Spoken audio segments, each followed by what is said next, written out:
going on, chat? What up, what up, what up? Today, it's Friday, man.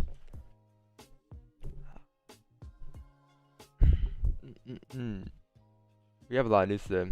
Well, last night on a Friday. But for the rest of the day, we got none. For the rest of the day, we have, about two, like a folder that we gotta worry about probably. Or two folders, actually, maybe. 9:45. But, nothing too crazy happened to be honest. There's no news, so it should be. Let's see how the market reacts today.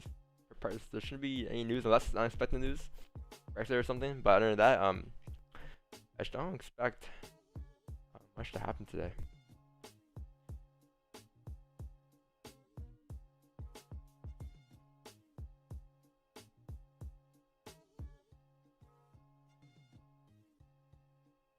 Someone got themselves. Microsoft actually. All right, let's take a look at GJ. Yeah, so I do expect GJ to continue coming down today. It makes sense, right?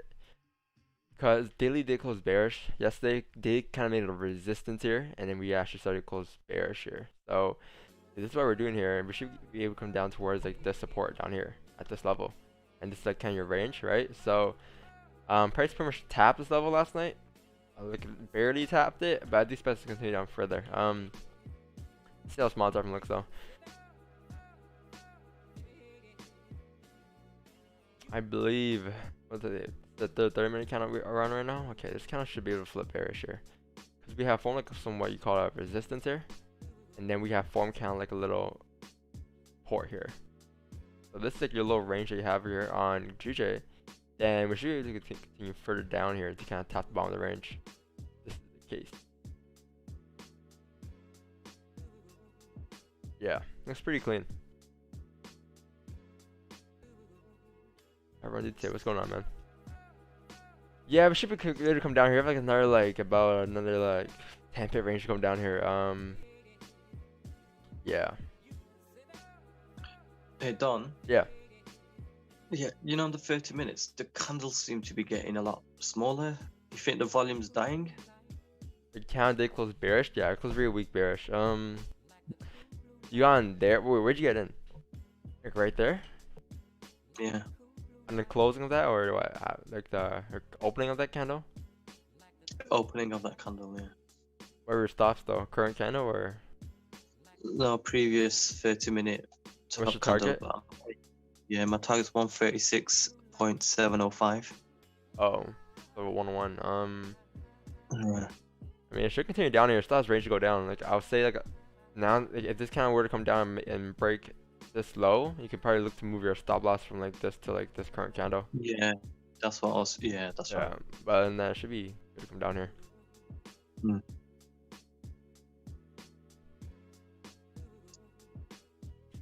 It has nowhere else to go, man. It has nowhere else to go at all. Just clean traffic. This is just clean traffic. This is a pretty easy play, to be honest, guys. You have like a little support being created here, right? And then price made a high, and just like your new range, follow the downtrend. Just once the candle closes bearish, it's an indication that we're gonna come back down to retest the lows again. The low is gonna be right here. So as we're coming down here to retest the lows, high chance we're gonna break the lows as well to continue further down for the rest of the day. So let's see where we go if you do break that support. If you do break the support today, then I'm looking at potentially the support down here. This 4 hour support. This right here. GJ. Yeah, I'm up 11 pips now. Yep. So I bought my stop loss right down and to break even. Yep. Good trade. Very good trade.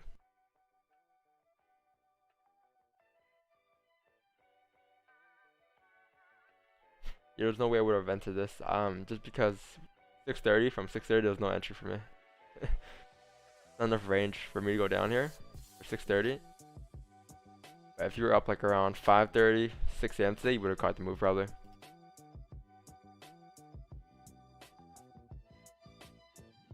Yeah.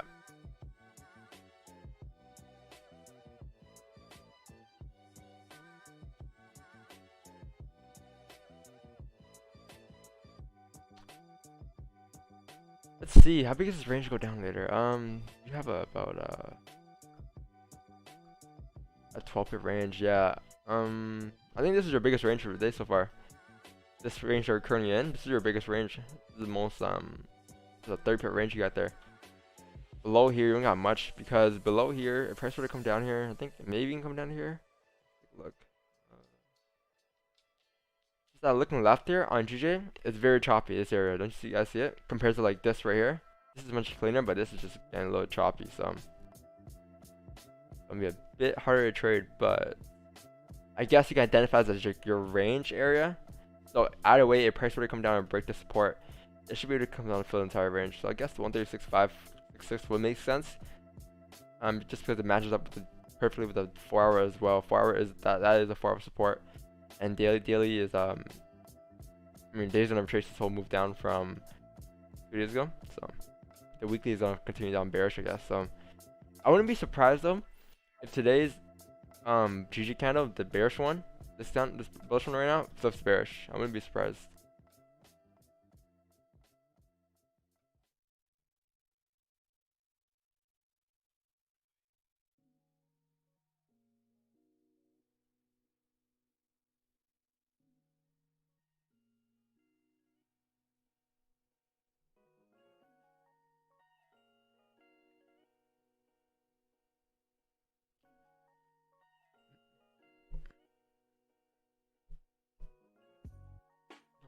Move my overplay.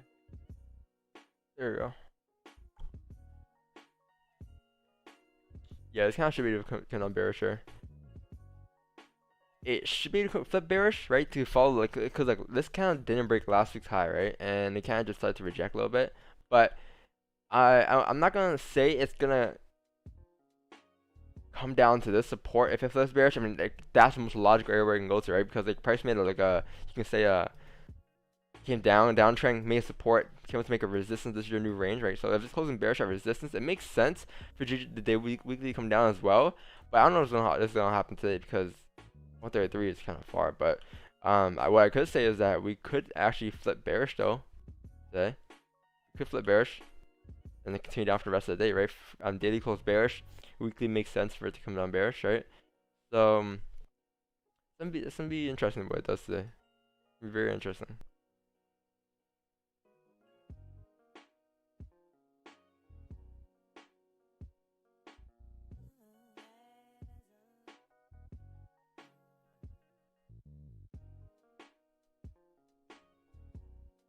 Got buys in the 136.94 today on GJ. Now back to that level. Yeah, these buys are clean. I guess so. Yeah. Buys are clean. Hey, what's going on, man? Good morning, Don. Going on? I'm here. Yeah, guys, I'm kind of waiting for sells below support here.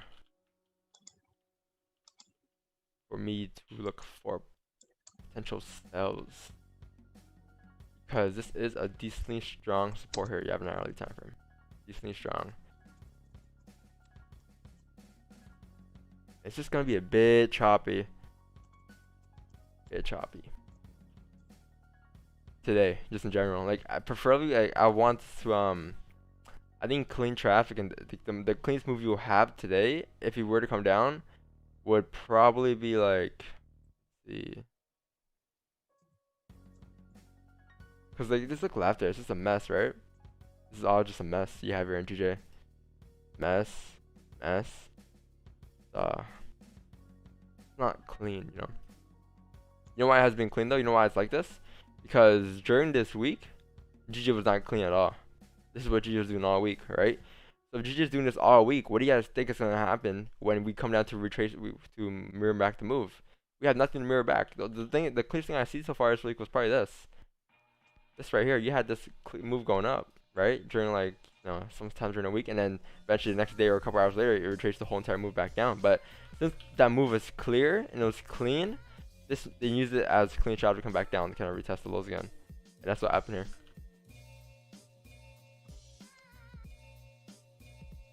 And that's why it was so clean. Right. But like, looking at this now, it's just it's Thursday. Yes, it was pretty boring, pretty rangy. So, come on there.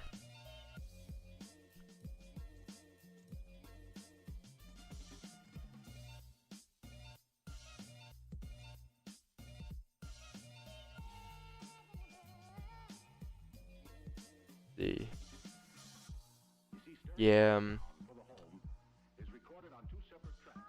If I move the support down to 30-minute support, because what I drew it on was I drew on a 1 hour support, right? Which made sense. I mean, 30-minute, you could draw on 30-minute or 1 hour. Doesn't really matter because either way, if you're gonna draw on a 1 hour though, you gotta wait for 1 hour. If you're gonna draw on 30-minute, you gotta wait for 30-minute, right? Because look, 1 hour never closed below 136.753, but on 30-minute time frame it came down and actually closed there. So if you're gonna draw on like a 30-minute time frame, my best advice is just stick on a 30-minute time frame for entries or 15. But see.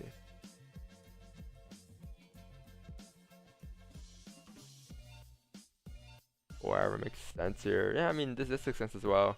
You have a little range going down here. You have a nice like 15 pip range on GJ. Not bad. But preferably, I want to buy. Preferably, I want to buy, and I want to buy above this area because it's much more clean than taking sells. You know, you have a bigger range. Everything just makes more sense. But from like the data perspective, from a weekly perspective, I think sells make more sense. But what looks cleaner will be the buys. Does that make sense? Sizes pips. Terrific. How you feeling today? Just chilling, man. You know, I didn't take a trade after the last session. Like after New York session, called it a day. I didn't look at the charts to be honest. I was just chilling. This is my first time back from yesterday. So yeah, no overtrading of course. So we don't overtrade here. We don't, over leverage. We just take our 2 trades per day, and we call it a day. We continue back on tomorrow, right?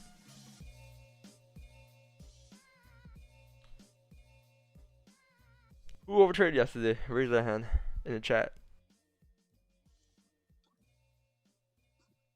Put my hands up.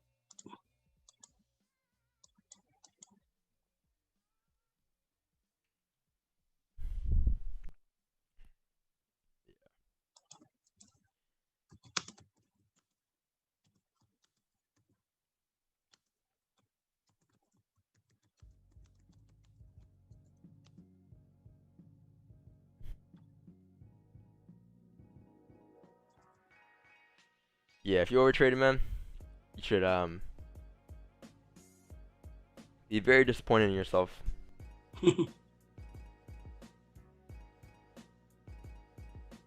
Because you had a plan. I don't know if you didn't have a plan. If you had a plan to not overtrade and you overtraded, then you broke your plan.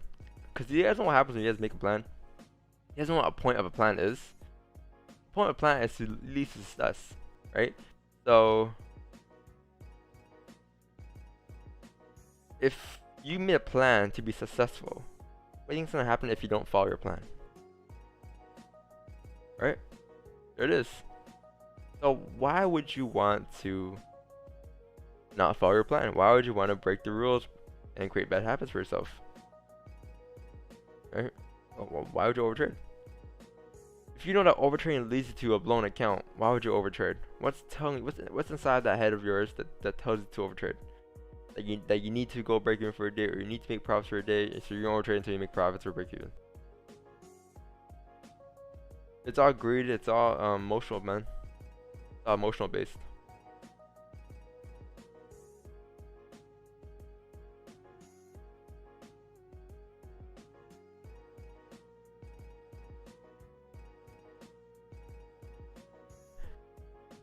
Five trading losing day.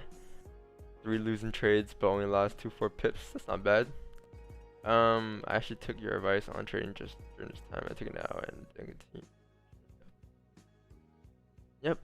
If you just took an L yesterday, then after during the NY session, then yeah, you didn't take any positions after that after late NY or Asian. Congratulations.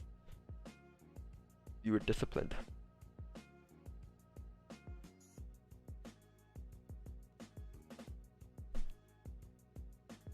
Hey guys, you know it might sound crazy though, but like when you guys are like new to trading, especially a lot of new traders, they might think that taking 1-2 trades per day is impossible, and they might think it's very hard, but it's not. And they might think, how does it take 1-2 trades per day? That's impossible. This guy's lying. Nah, man, you actually take 1-2 trades per day.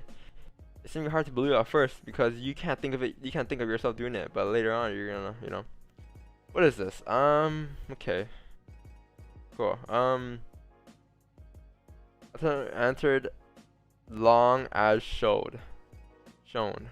Yes, you enter a long position when price made a resistance. I think in this case, man, you should wait.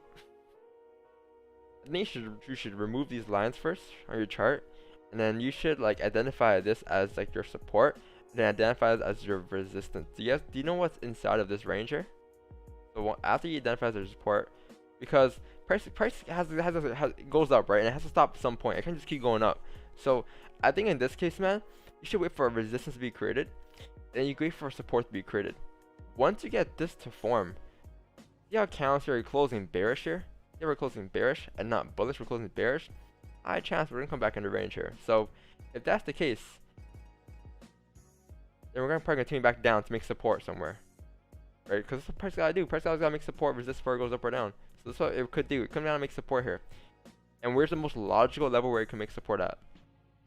The most logical level I see here would be this resistance right here, which becomes support. So that's the most logical level where price can make support at. Wait for some type of bullish candle closing at support there, then you can take buys. You know, maybe something like this. The breaker to high, take the WAP, the seller play going up. You know, closure bullish, then enter out the next kind of opening and then take it up like this to retest the highs, right? But wait for like some type of support be created first, because you're entering here and candles closing bearish, and your stop loss is here, which makes no sense at all because you're identifying this stop loss off of emotions. You're putting stop loss here just because you felt like if it's gonna come down here, it's gonna hit your stops, but technically your stop loss could be this kind of low here, because the price would come down and break this low, it's going to come all the way down to probably retest this whole area here. So there's no need for you to risk this. But when you have candles closing bearish here, coming down, then form support, then closing bullish to form a confirmed support, you understand that if price were to come down and break this low, now it's gonna, if you enter off this candle opening, you understand that if candle were to come down and break this low, it'll come further down. So that's why your stop loss is there. But when you put your stop loss here before any type of candles closing, any type of confirmation, the stop loss is off of emotions, man, and it's not off technicals. So I believe you should wait for some type of support to be created first, because you're answering off of bearish candles there. Right, resistance, man. That's my tip for you. Yeah, man.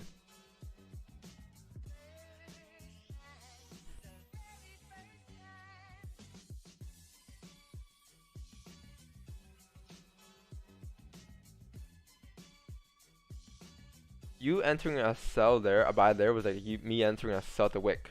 You know, like this candle closed bullish, and I mean, once this candle was open, it made no sense for me to enter sells yet. But once it actually closed bullish, okay, I'm like, okay, you know what?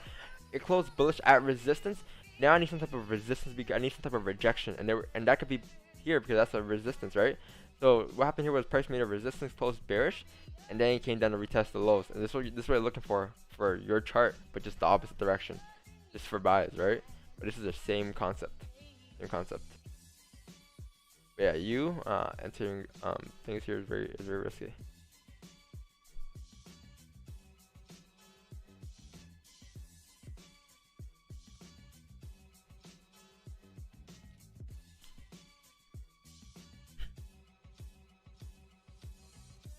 But what is Xander? Xander, what'd you write? Why is the bot coming after you, man?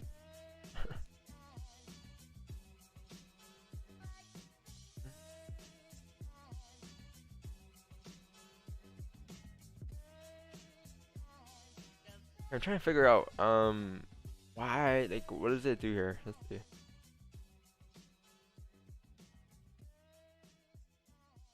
Disable that. Disable that.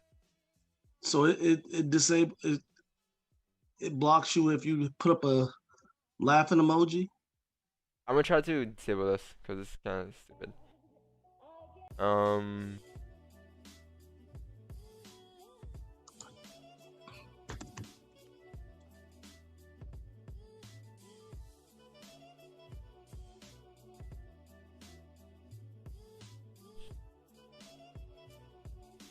Okay.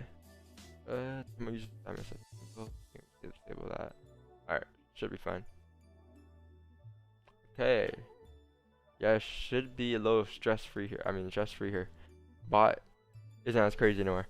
How do you know where to put your next support line and on that traffic after 136.692? This is not as simple as you think. Yeah, it's not obviously not easy. This it looks a little messy, right? So I think in this case, identify the support off the 4-hour time frame here. 4-hour time frame showing some support here. I just identify it as that's my next range, because this range here, that's your next support, right? If price were to come down and break this, it's gonna come down to essentially this level, and so that's where I kind of identified it. But it's obviously not as clean. It's not as easy to kind of draw today, obviously, right? And a lot of people can probably agree with me that these ranges aren't as clean. But yeah, that's my next level, because like although like it looks messy, it's still gonna be a range that we're pushing down to. So if it's a range we're pushing down to, it should easily be able to continue down to fill a range.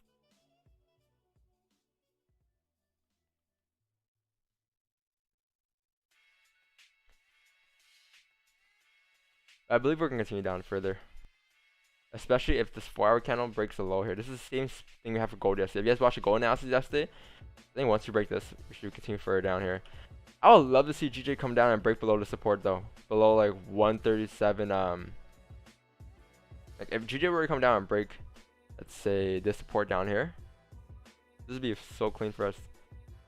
Or even like this support down here, because then we'll have like clean traffic come down towards like these areas here. That'll be more clean for us to come down. Way more clean. I just don't like this area at all. Pretty messy.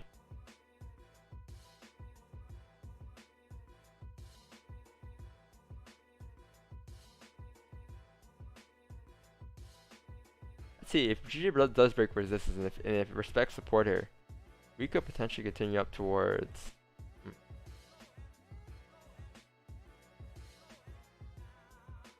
137, 275 levels. Yeah, I think that makes sense. I think that makes sense. So yeah, I think buys will be more clean for us, to be honest with you. The sells make sense as well.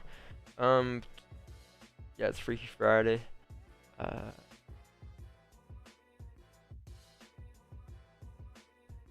Yeah, man, I'm okay. What you asking if I'm okay? I a little tired, but I'm fine, man. Let's see. You asked if I'm okay, as if you know, I look sad or something. What do you have here? You have 30-minute GJ here. You have one price media support pre-London. Okay. Okay. Oh, GJ. Oh, this is so clean. Wow. Price made a little support here. Price then made a resistance here. We broke resistance, minor support, resistance coming up. Impulse entry as price broke the high of the previous bullish candle. Price 1:30 a.m. candle closed bullish indicating a new support has been formed. Also on the current candle TP 137, but closed half at 10 pips and closed half a little later. Yes. How big is this range going up? This is about a 20 pip range. Not bad. Yeah, good trade here. But a 24 pip range, something like that. 21 pip range. Yeah, this is pretty clean. Took buys as like, you know, I guess after price broke out this resistance here, London opening, it made sense for us to continue up today. Yeah, this made perfect sense.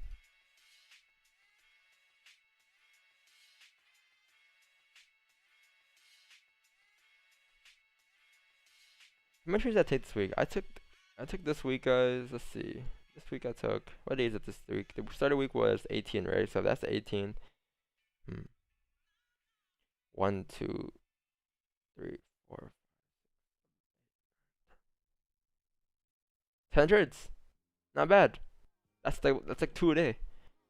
Not bad considering I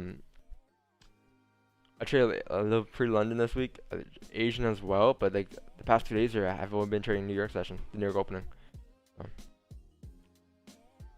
Yeah, not bad.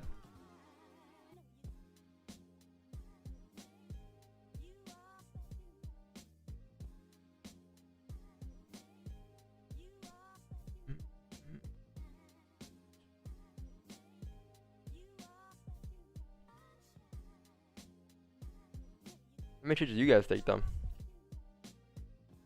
Be honest, you know, don't lie and say, you know, I took be honest.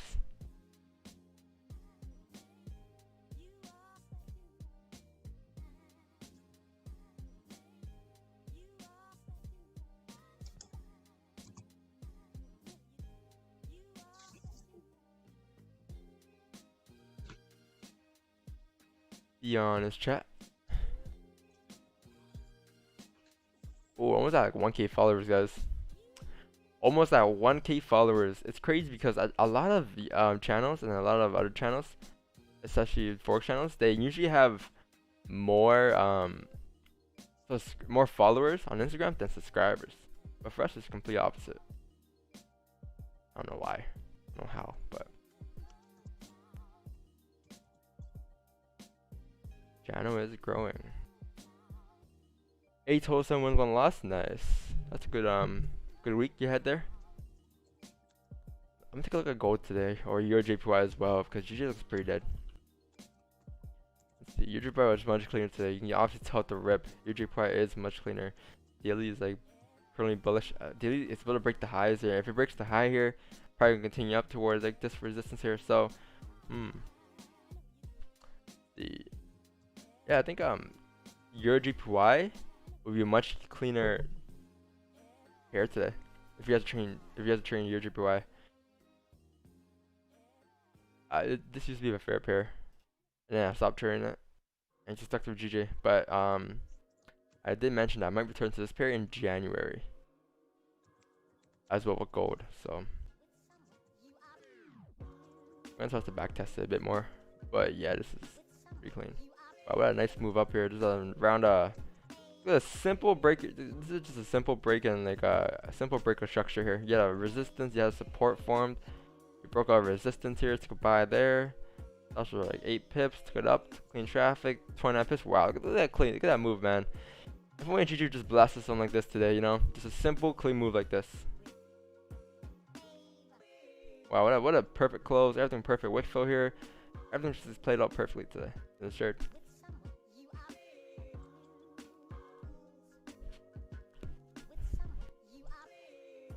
I mean, GG kinda gave us that, but not really. On a 15-minute, you can say that he gave us that, right? But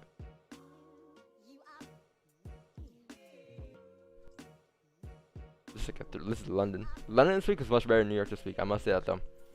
London moved a lot more than New York. Okay, what do you got here? What about this, bro? All right, let me check. Look.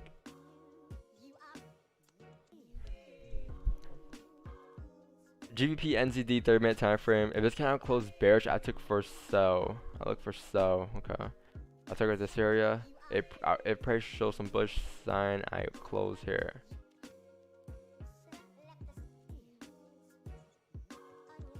I think, man. I think you gotta really zoom up a little closer and make it easier for your eyes, right? And this area here is irrelevant. You don't need to have this area here. But yeah, I mean, it is a downtrend. You can say that. But I think you need to zoom a little bit closer, man, and zoom into where you don't need all this information here at all. This you don't need. This right here, you don't need this at all. Because if you're targeting sell positions coming down with this support, it's all you need. All you need is this data coming from here to here, because you're targeting this level, this support here, right? But you don't need all of this. This is irrelevant.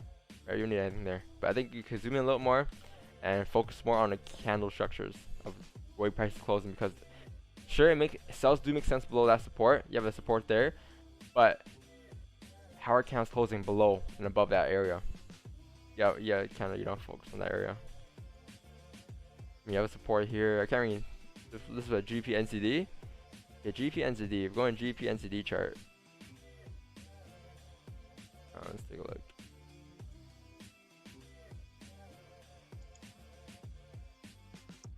I mean, GP NCD is at support here, so it's at this level. Let's see, you're looking for sells. It closes bearish. Yeah, it closed bearish, right? But yeah, I understand it has to close bearish below like a support, because if it's closing bearish above support, there's no sells, right? Because you're still at support. So I think you should wait for it. This candle actually close below support to see sells coming further down. I think that's what you should wait for in this situation.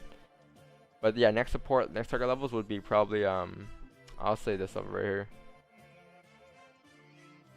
That support level. GJ. And GPNCD, that's like a nice 50 pip range there. But yeah. You should wait for a closure below here and then you take sells, right? Something like this you can wait for. And then you take sells coming down. I think that's our best bet. Right, but see how candles are closing above support? it's still, if it closes above support, this is still support, right? But once it actually closes below, support's broken. It's gonna come down to the next support. Support's broken, but this becomes a resistance now. But now, as long as we stay above, this is still a support, right? So there's no sells just yet.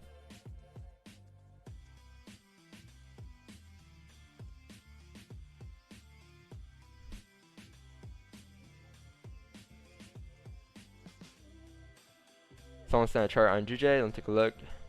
I missed a lot of charts.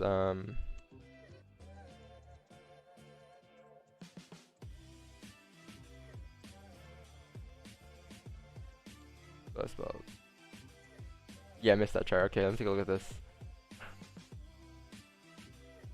Yeah, guys, feel free to spam your charts, man. Winning trades, losing trades, whatever trades you took this week.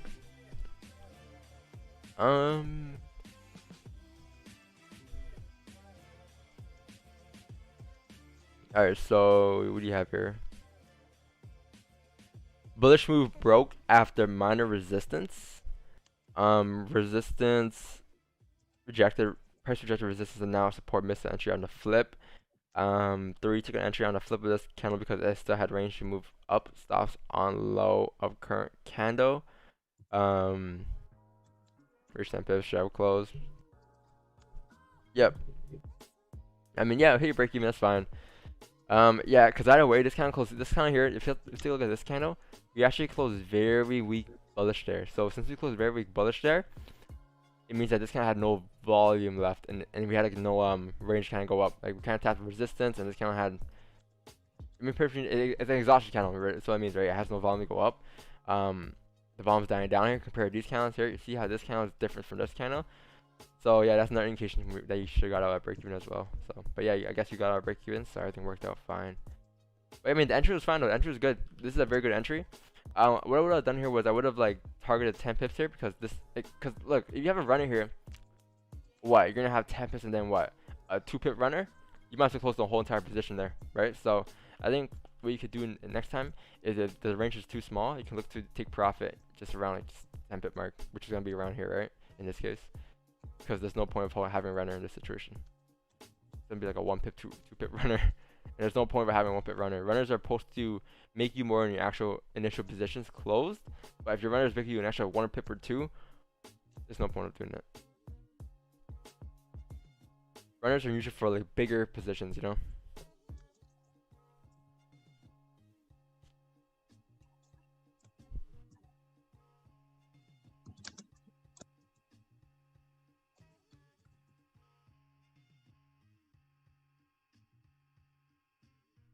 But yeah, guys, it's a Friday, you know. So if you're not trading today, just feel free to set your charts, man.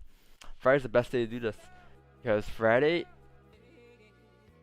instead of like, because when you just have a Friday and all you think of is, oh yeah, I'm gonna take trades today, compared to like when you actually want to kind of spend a Friday back testing on a Friday taking notes, you won't have the eager to take those trades again, right? On a Friday, like you won't have like. Nothing in your head will tell you to kind of like, you know, you need to trade today. You need to end of the week off good because you're just gonna be you're gonna be busy marking up charts and you're gonna be busy back testing, right? So use these Fridays to kind of do that because if you don't keep yourself distracted on a Friday, your account will kind of slowly burn down on a Friday. So I'm up with those charts, guys. I mean, because yesterday I took a loss yesterday, guys, and you know what I did after I took the loss? I spent a couple hours after just like kind of backtesting the move, see what could have done better in that situation. Watch some of my old clips on YouTube, watch my old live streams from like April, March, and that's all I did.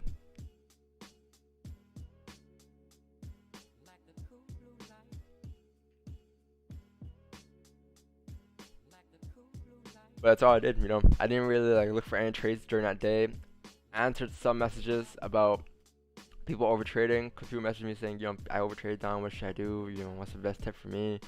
And like I answered those questions, but I didn't really do much. And then obviously I played some Warzone, right, to keep myself distracted. But whatever your hobby is, guys, make sure you have like a backup hobby or something, because if you don't have a backup hobby in trading, you're gonna get really bored. And when you get really bored, you tend to like kind of lose focus. and that losing focus could be you taking the extra trade on a Friday, you over leveraging somehow, some way, right? And then it's to take a lot on your account, and that's because you're bored. You had nothing else to do, and all I thought about was money at the time. Right? But whereas if you're distracted, if you have another plan, you have another hobby, you can go to that after trading, and then keep yourself distracted for the rest of the day.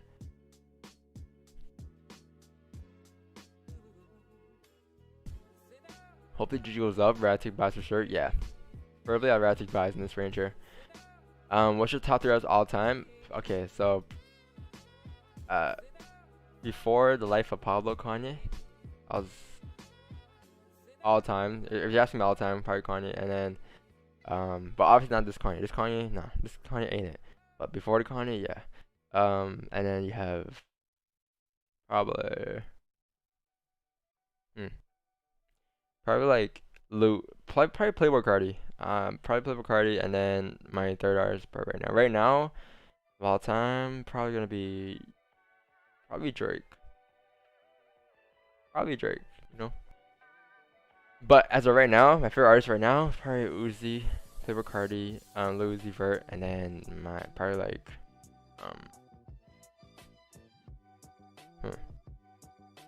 Young Thug or Gunna or Lil Baby or something. But yeah, it changes, it changes. I can't say anything about Drake though because he's not giving me the rights to his music after, I can't play his music on stream anymore. Can you have a look to God? Yeah, you can have a look to God.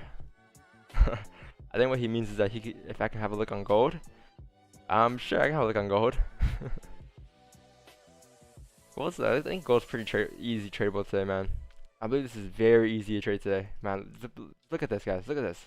What do you guys think is gonna happen here? What do you guys think is gonna happen here? Simple, right? You have a previous resistance here at this level. You didn't have a resistance at this level. So if you have those two resistance levels, if you come back in the range and we actually break back inside the range, what do you think is gonna happen in this range? We're gonna come up to fill a range. So this is a nice 20 pip range you have here. Oh man, this is so easily tradable. This is just clean. If GG gives this today, this would be a gift. This is just a gift here, right here. Above here, buys. This is just a gift. Double top and double bouncers will get stopped out if they attempt sells here, because they'll see a double top here. Oh yeah, take it all the way down, coming back down to here, perfect. But now I believe if gold breaks up back into the range here, it's gonna come up to fill the range. But obviously, this is a smaller range, so if you wait for a break of this range instead, above like 1913 levels, I think those buys will be much cleaner as well, coming up towards this resistance. And this is a bigger range. This is a nice 40-50 pip range here. So I think that's pretty clean as well. Wait for either one. If you want to take buys above this resistance though, I think you could attempt a runner position. A runner from here coming up towards this resistance here. I think that's what you could attempt. But yeah, buys here are definitely clean. Very clean.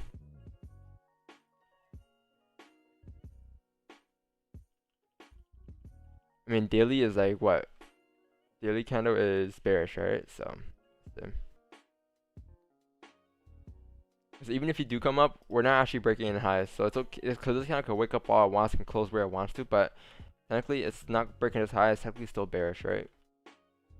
But it can wake up to as high as it wants, and on a small time frame, it makes sense for it to go up. Small time frame leads to a higher time frame. So I'll highly suggest wait for buys above there on gold.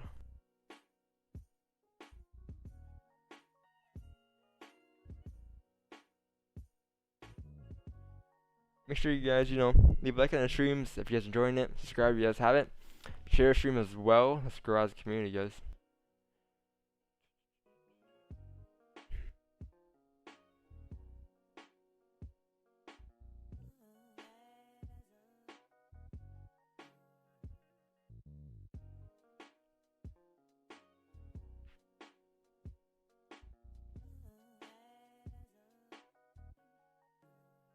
So it's 7 a.m. here, man. 7 a.m. 8 a.m. opens in 50 minutes.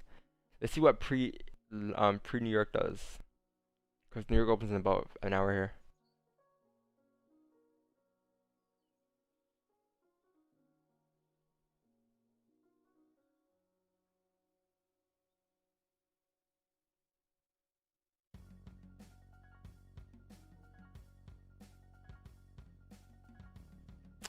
Yeah, gold's obviously more clean. Definitely more clean. If I was trading gold, I'll take buys above here, and then probably attempt to run it towards here. But you know, as good as it looks, guys, as good as it looks, if he actually closes bullish above this resistance here, I'm not gonna enter because my plan was to trade gold starting in January again, right? So that's what I'm gonna stick to. I'm not gonna break my rule just because something looks good, right? Because I'm not trading for it now. I'm not trading for it now. I'm trading for like long term, you know. And if I'm breaking these rules, simple rules now, long term, I'm breaking a lot more rules, right? So I just gotta I don't want to create the habit of breaking my rules and thinking it's gonna be okay, even if it plays out pretty good.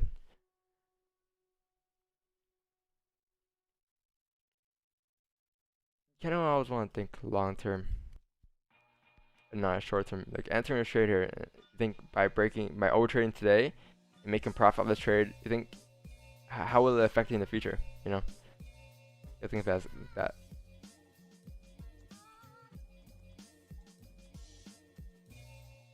Let's see. I think GG made a support here.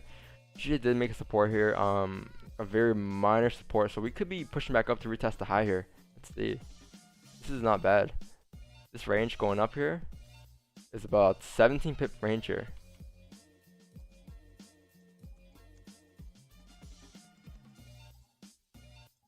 Ooh, close back in the range.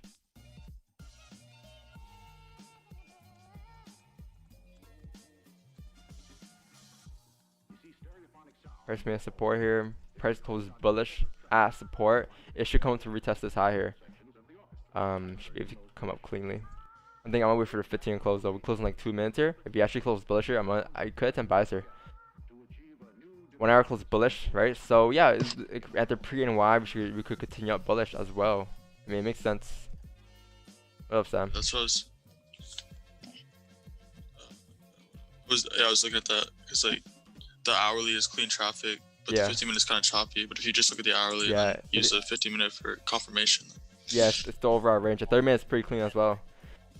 Yeah, let's see. I think these are nice buys here for us. And then I think you could attempt a runner, but I think they is kind of bearish, so I don't know if I'm going to attempt that. I think I'm going to just take profit around this area. Yeah, I think it's pretty clean. And use the current hourly. Yeah, support makes sense here. Makes 4 hour too. Yeah, it makes perfect sense here. Yeah. 4 hours bullish as well, right? 4 hours did the same thing. 4 hour close bullish has support. So yeah, we actually could continue up today on a 4 hour time frame as well. 4 hour makes support. This is your resistance. We could continue up towards this resistance today. You could attempt a runner. You could attempt a runner. Yeah, I might attempt one actually. See how this 15 closes.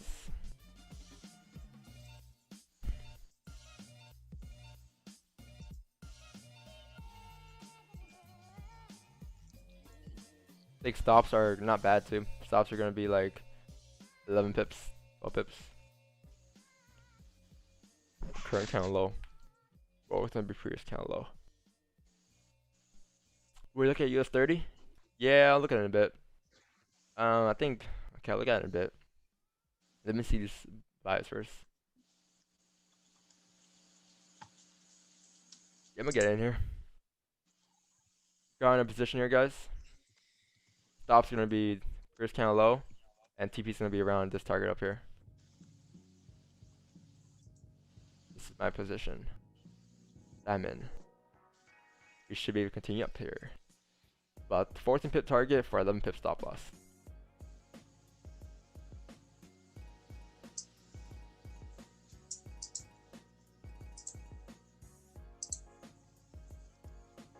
I think the runner position though is going to be a bit bigger. The runner position is going to be around 37 pips, so it's not bad. Like not bad of a runner.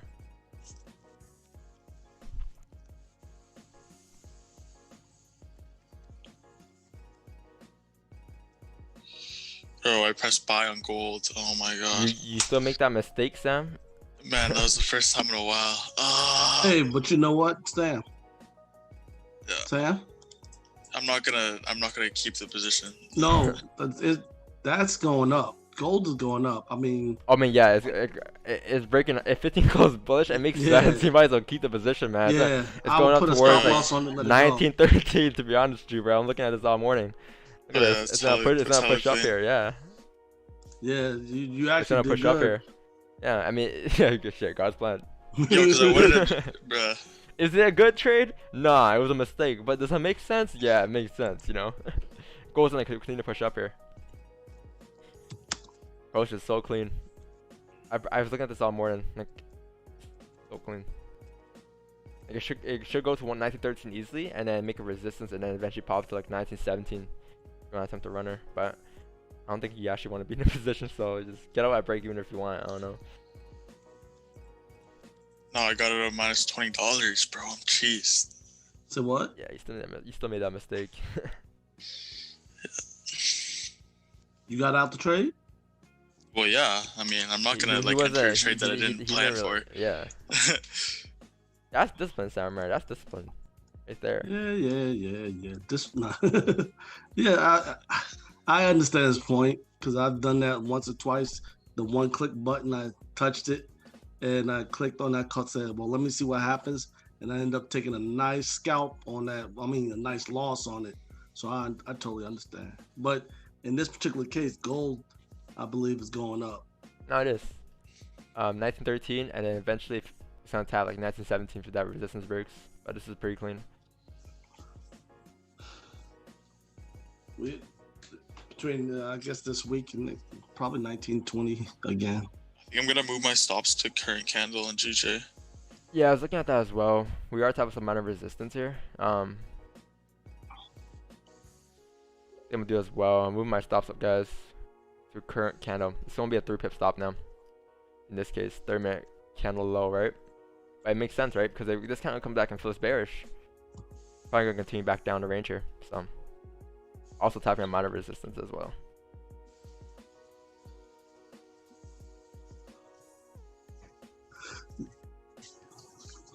Actually, you know what? I think I'm the 1 hour current candle, right? Closing like 30 minutes here. I think I'm gonna let it kind of run. I'm gonna move stops back to original. I'm gonna let it run. If it closes bearish, I'll close it in like 11 minutes here. I think I'm gonna let it run here. I'm just gonna wait for the 30-minute candle to close, see what I'll do with the position. Cause it is a Friday, and by also I didn't take that big of a position as well, so I'm gonna give it a little more room. 30 minute. Cause this is like I'm putting our stops right now. The original stop loss is gonna be like the current 30-minute low and the current 1 hour low, right? So if the 15 does close bearish though, I will close the position off in like 10 minutes though. But if it continues bullish, I will leave the position. But yeah, I'm not gonna move my stops just yet. I'm gonna let it run a little bit.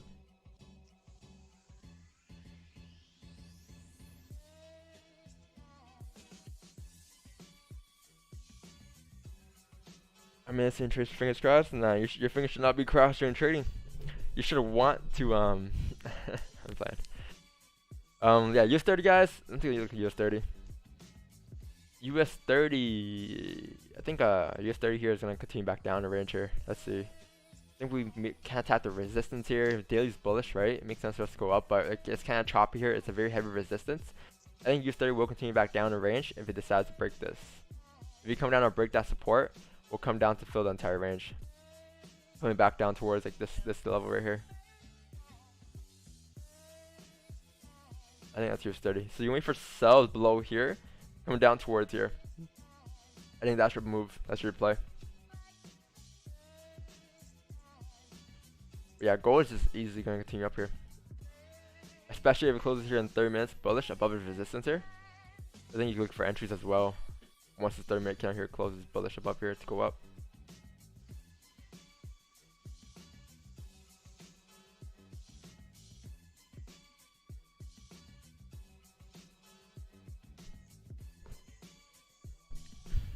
This 30-minute candle has to close bullish on GJ, no? Yeah, it has closed bullish.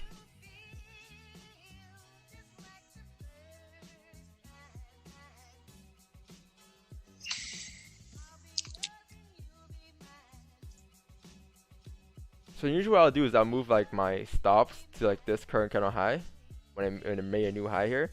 But in this case, since I took a smart position here, took a very smart position, I'm just gonna let the position run a little further. If you guys want, you guys could. If you guys want to manage trade like I usually would, you guys could move. You know, you guys could get out here because I did break the current candle lows. But in this case, I think I'm gonna let it run because I have a smart position. Yeah, I'm gonna let it run. Because the sub is just a very high probable sub as well. Also, because it's mostly based off the higher time frames, like yeah, like average. Not just the 15 minutes. So. Yeah, makes more sense.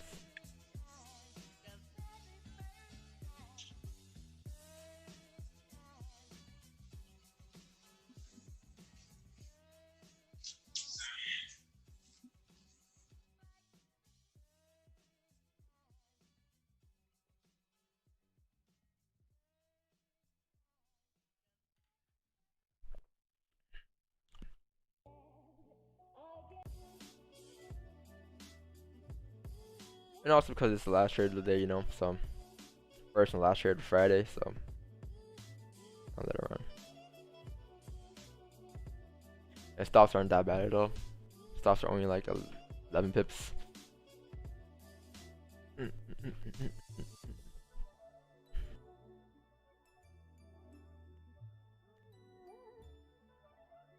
How'd you mark up EJ? EJ, I didn't really mark it up. Just because like it's kind of in a choppy area here, but I think buys will be above here, man. Looking at EJ, buys above this resistance, coming up towards. Actually, we're pretty much tapping that resistance. I'll say honestly, I'll wait for this whole entire range to kind of break out. This is your new range that you're in, right? So this is your new range. High chance the price is gonna make support at this key level here, and then once it makes support at this level, it'll look to come up to kind of fill the entire range. You can kind of look for buys once it makes support, or you can look for buys if it breaks this resistance here, coming further up, right? But yeah, two things can happen. You can continue to go up to here, to this level, or tap this resistance here, and then make support here to go up later on. So maybe something like this can happen on EJ. You can kind of see something like this, and we come back, make support there, and then eventually we close bullish at support to go back up to retest like the highs, right? You can expect something like this to happen. But yeah, the only thing I'm looking at is we do have this minor resistance here.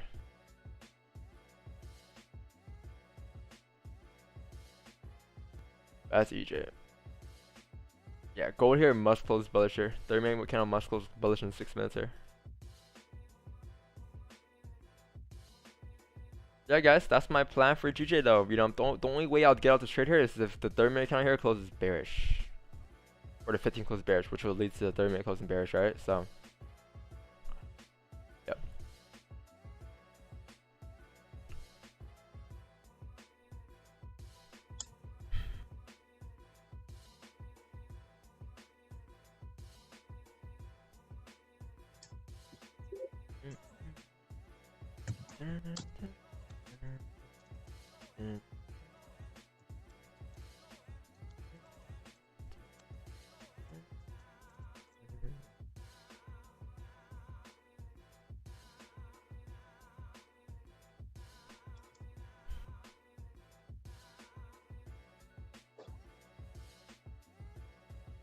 Let's see, targeting this area is going to be around 9 pips, not bad. Probably look to close partials around 10 pips here, around 9.9 pips in this, 9.8 pips here at this level, and then let the rest run towards here probably. Or actually, we just close the whole entire position here around this level, in this area, because that is a matter of resistance, right? But your overall range should continue up further. But yeah, if you attempt the runner, don't attempt the runner from like 10 pips here to here. I suggest attempt the runner from like here to here. If that makes more sense, right? If you're gonna attempt runners to, if you're anticipating the 4-hour count to kind of flip bullish and foot a wick, right? So everything makes sense. 4-hour count never broke the lows. It's flipping bullish here, made support. It could continue up here to foot a wick and eventually tap that resistance. 4-hour makes sense as much as the small time frame does. We'll see what happens. I think this is a very high probable Hopefully setup. Hopefully the 15-minute closes above the resistance. That would be ideal. 15 minutes. Yeah, ideal would be for us to close like 136.946 or above, or decently strong bullish. By the way, 30-minute will close bullish, so I mean 30-minute is kind of clean. Yeah, true. It doesn't need to, but.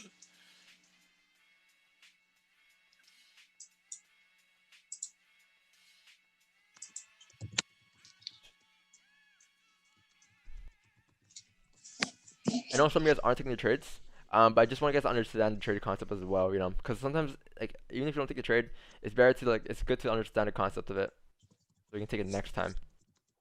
Alright. Pretty easy concept here, you know, price came up, price pushed up here, made a resistance here, and price pretty much found support.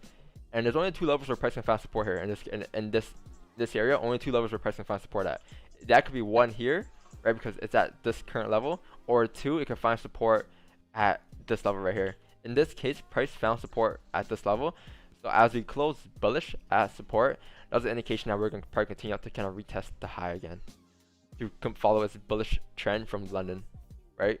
We're just retesting London's highs. That's what I'm expecting here on GJ. What's up, bro? What's going on, man? What's going on, man? I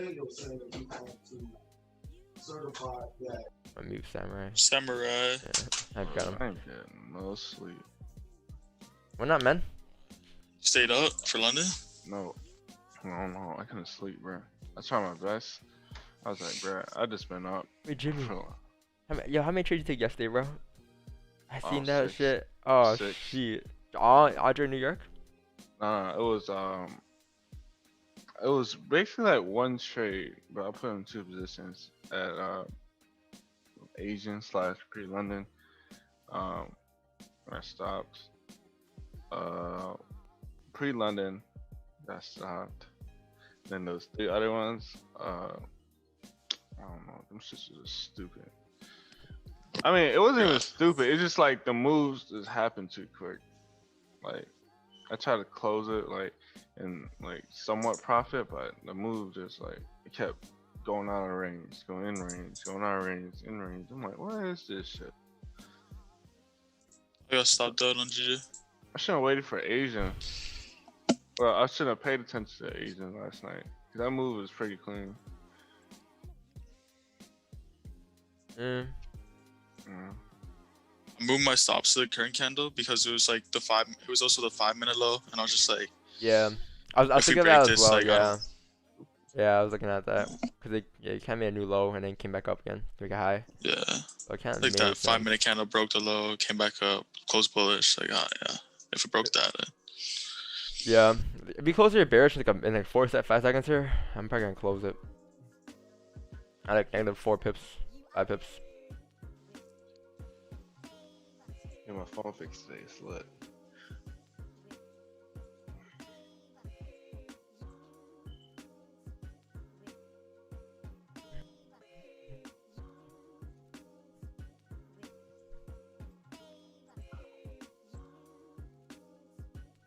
Most likely we're going to close bearish here though. Right, because when you're taking a buy position here, guys, you're anticipating that price is going to continue up here. And to kind of close in your favor, close bullish, right? To continue up bullish. But if you're closing bearish here, there's no bias just yet, right? So I'm going to close here around negative 3 pips, 4 pips. And then wait for buys above here, probably. Above this resistance here. Because for this candle to go up, it had to kind of close bullish like this. I was expecting it to close like this, right? Above the resistance. But, you know, we closed bearish. So, I guess it's kind of still stuck in this, like, weird area here. There's no indication that we're going to push up yet. Maybe 80M opening will make sense. The next 30-minute candle. Because 1 hour is technically still bullish, right? So, let's see. Could attempt it again.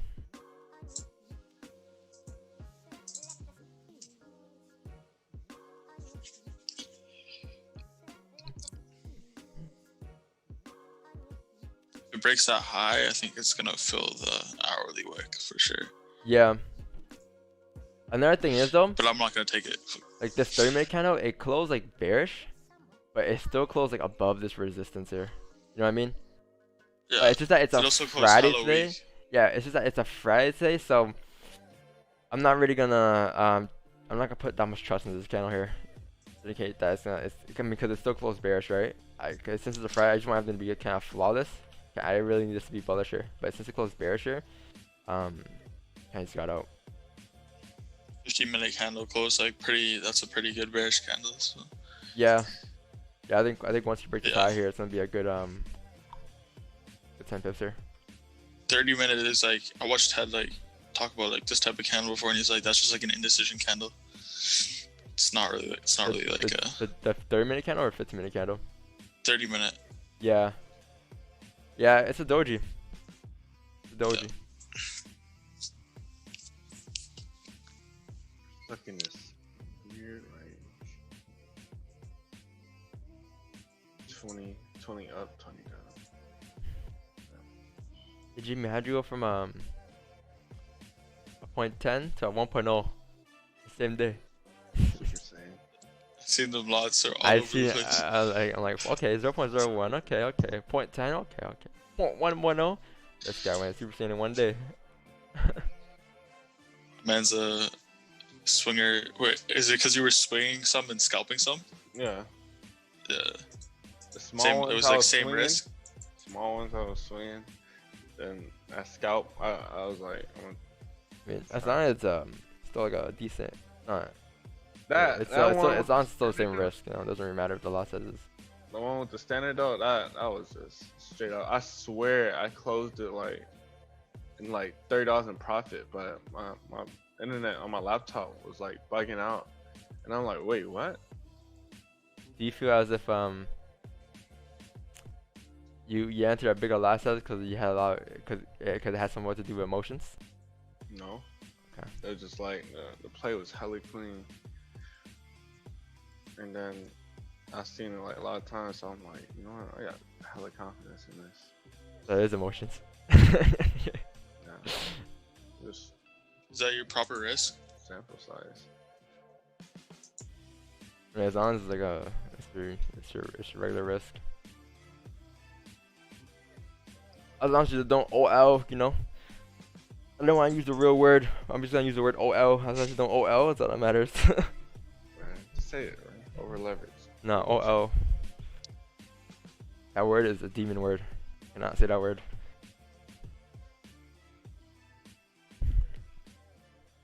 Morning, M Series 500. What's going on? Yeah, guys. So I took a buy position here on JJ. Just right here on this candle as it closed bullish as support, and anticipating that this candle was going to continue up here and close bullish as well. But this candle here decided to close bearish. So, which means that this candle didn't do what was expected, and because I expect this candle kind of close bullish above like this area here, above this area specifically. We can't close bearish, meaning that we have rejected this resistance, a weird resistance here, and now we're gonna come back down here probably, right? Kind of makes sense to get out. I think I got out where you got out, right? Or actually no, I think I have tighter stops than you. Cause where did you get out?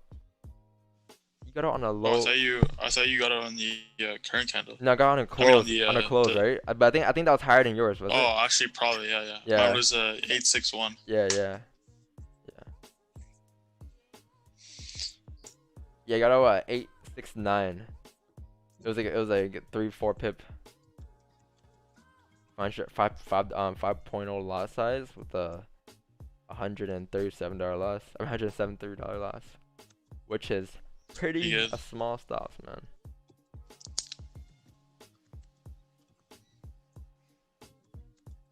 I'm pretty happy with my performance in October, though. Like with my losses, though, they haven't been that big. Biggest loss was like 8 pips or not 10 pips, which is yesterday.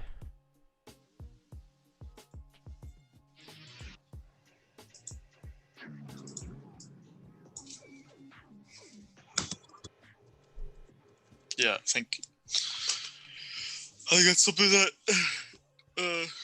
I need to improve on. Just like trying to make sure that my losses are as tiny as possible, but like within reason, you know.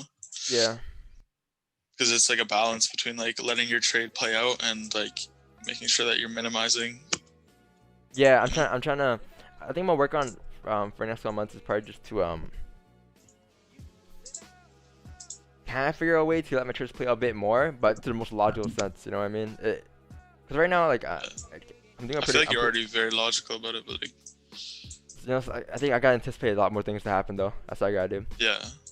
I was going back to like my March, May, June videos. I mean, streams, and I was watching. I'm like, how come I kept it open here? Or how come I didn't close it here? And a lot of them ended up playing out. I think it's like Testing the streams. I gotta really anticipate a lot more things because I think I got a bit more cautious near the end of the year. I mean, honestly, positions I've been taking here, I've been pretty happy with. I'm pretty happy I took that position here, or at least I attempted it, right? Because the last thing I wanted to do here was not attempt it and be like, fuck, this is the entry I see all the time. So, it's a good attempt. Just didn't play out. So, closes out -3 pips. Not bad. SQ sells? No. You wouldn't want to take any sell positions here. You might want to keep sell positions once we actually, like, maybe close below, like, 136.692. Or maybe you could attempt sells coming down below the support here. But it's going to be a bit choppy, man. The range is not great. Or actually, no, it's not that bad. It's a 50 pip range, but I think this support needs to break in order for you to take sells. But until then, I think as long as we respect the support here, we should be able to continue up. Okay, I want to see how the hourly candle closes though.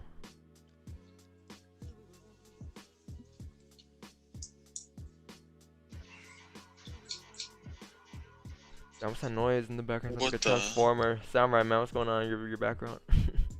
Someone's playing like arcade games in the background. That wasn't me. Yeah, was I just muted you? No, it went away. I know you. I'm telling you, I'm just sitting here. Nothing's going on. Huh. No, it sounds like a Dude, laundry. I heard the noise also. It was like it sounded like some kind of machine or something like that. I mean, are you talking about the birds? No, man, no. It's like some next Nah, noise. that wasn't me. That's like I was Optimus just- Prime. Nah, that wasn't me, bro. That's like Optimus Prime.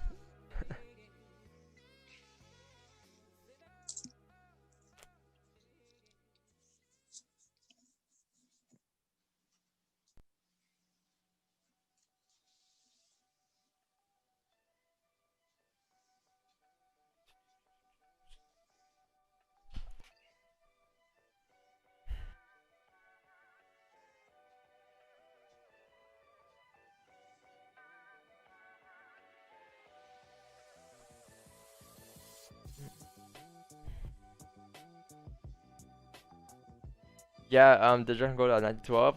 Gold never really closed bullish above like 1911 here. So there's no entries anywhere. Maybe if you attempted the subtle replay here on a 15-minute time frame. Aside from that, I think 30 minutes still closed below the resistance. There was no buys yet, right? So, I mean, it still came to kind of tap 1913 to be honest, but I think you really gotta close above this resistance in order for us to actually stay above it, right? Because right now we're just closing, we're just going up and then we're closing below. So it's still a resistance. Doesn't mean anything. These wicks don't mean anything.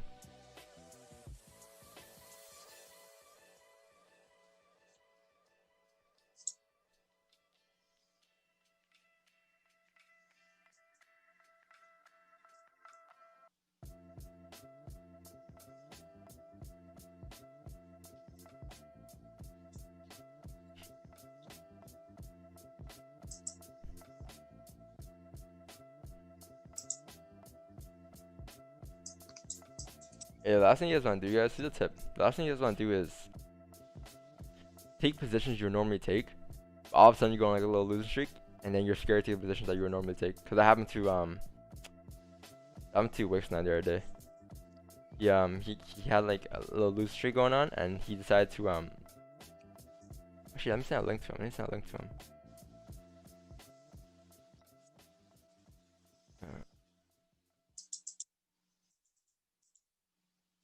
he had like a little losing streak, and then he started to say, well, shit, I'm having a losing streak here. I'm kind of scared to take the same entries you would normally take, and he didn't really anticipate the entries again because he was afraid that he would have stopped out, right? But man, whenever you guys have setups, when you guys have like stuff like you're like you see in the past, and you've answered off of it many times before, and just because you have a losing week, it doesn't mean that's not gonna play out, man. It's all probability, right? Every trade has a chance of hitting your stops and has a chance of winning, right? But you want to make sure to pick the trades that obviously are winning.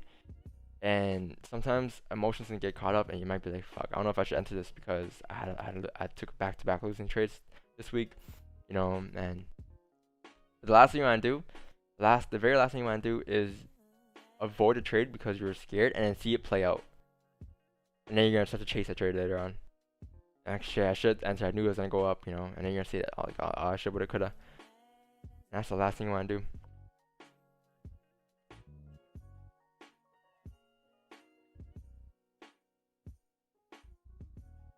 Because this week I had a very good week, but I didn't have a good New York sessions this week at all. I think I had yeah, I had a pretty decent week. I had a good pre-London. I had a good like Asian sessions. Everything was good except for New York session this week. I mean, I had a decent week too, but New York just wasn't. I mean, I took like on Monday, the 19th, I took one trade during New York, and I mean that was like 11 pip trade, 11 pip, and then that's a Monday stream though, and then took a, let's see,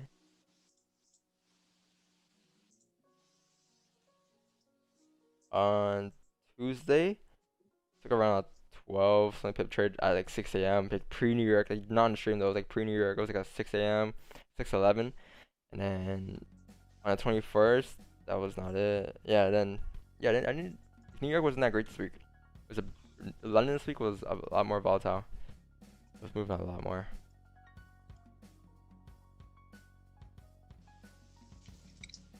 If we make a support on this 15-minute, it should continue up. Yeah, if you close like bullish. Yeah.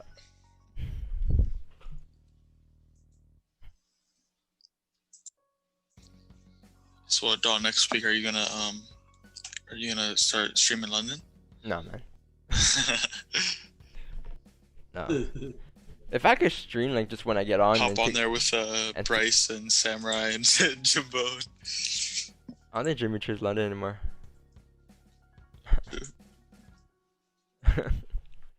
Trade the London session. Hey, I'm gonna start Bright. doing London again. You? Yeah. London and New York?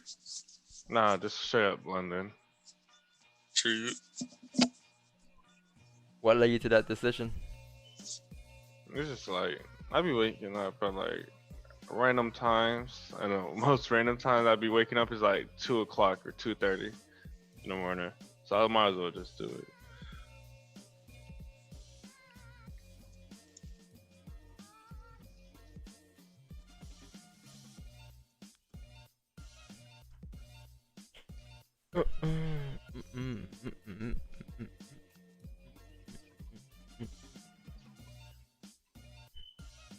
Wow. Yeah. Don, you said you traded the Asian session? Like I think Tuesday or something. I forgot what day it was, but not yesterday or last 2 days here. I've been trading London Asian. I was quite busy. I traded Asian on let's see, on the 20th. So on Tuesday, that's the last Asian trade I took. On 20th, took a 9 pip target. Took a 9 pip move going up. Go buy, and that was it.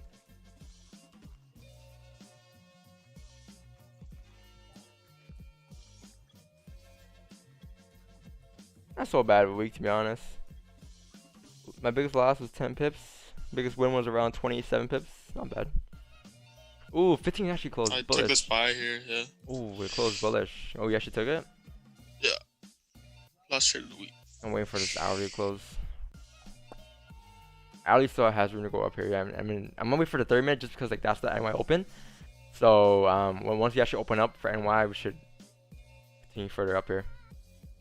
If we do close bullish here, especially if the 1 hour here closes bullish. So yeah, gonna wait for NY. Take a second attempt. Yeah, that's just an hourly.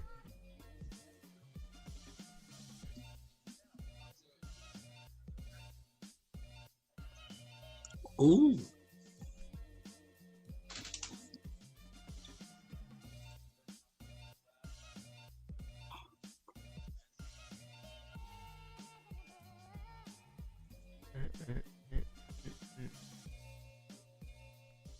I always go back and look at these, you know. Look at steps. Yo, Sam, the craziest, or in general, this is the craziest step I've taken that I've seen on my Instagram page is this one. I don't know how I took this one. I have no idea how I took this one at all, but I played out. Yeah, it was a stutter replay, I guess, right? But like looking at it from this. My bad. Oh, shit, I mean, it played out. It was like a 45 pip target coming down, right? But I don't know how I took this, to be honest, man. Cause like the stutter replay for me, I'll take this. This made perfect sense to me. Take sell That's stops pure below there. anticipation. Yeah, this is pure anticipation today. But it was that support here. I mean, it made sense. It broke the lows here, but I don't know. I don't know what happened that day. But I mean, it played. It was out. some bad news that came out that day. No, I'm looking from a technical standpoint though. Like I doubt that enters straight off of news. I doubt it. This is pure technicals that day.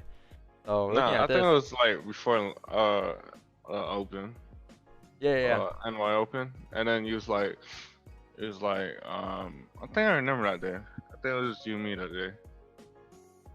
I don't know, man, but like I definitely this move here, it was pure technicals, and I don't know how I got. I think I just got it. I just anticipated that we're gonna come down, and since we broke the lows here, we never broke lows before, we're gonna come down to kind of continue down further. I mean, it makes sense, but and then I think I took another wild one somewhere. I think it was Oh, this looks similar, guys, doesn't it? Doesn't this look similar?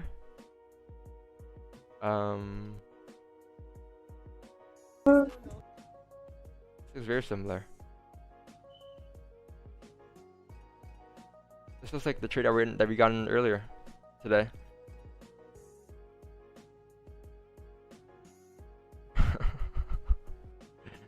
Yeah, this is the exact same trade we took earlier. Pretty much same scenario, kind of. Yeah.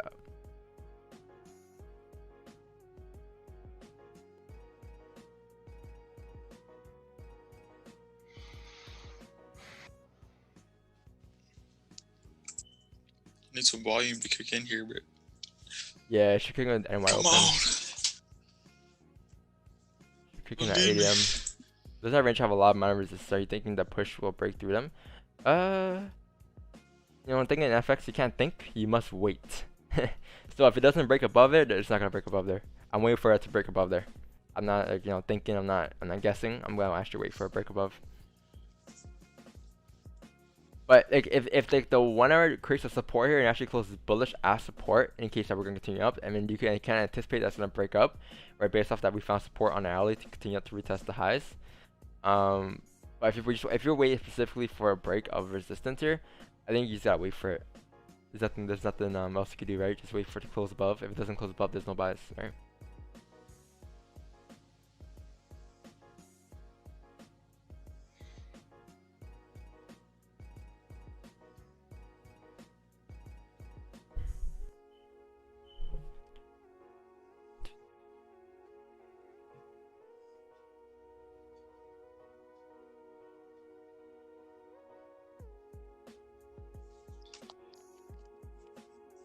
Look how simple GJ was traded back in the day, man. Look how simple these were.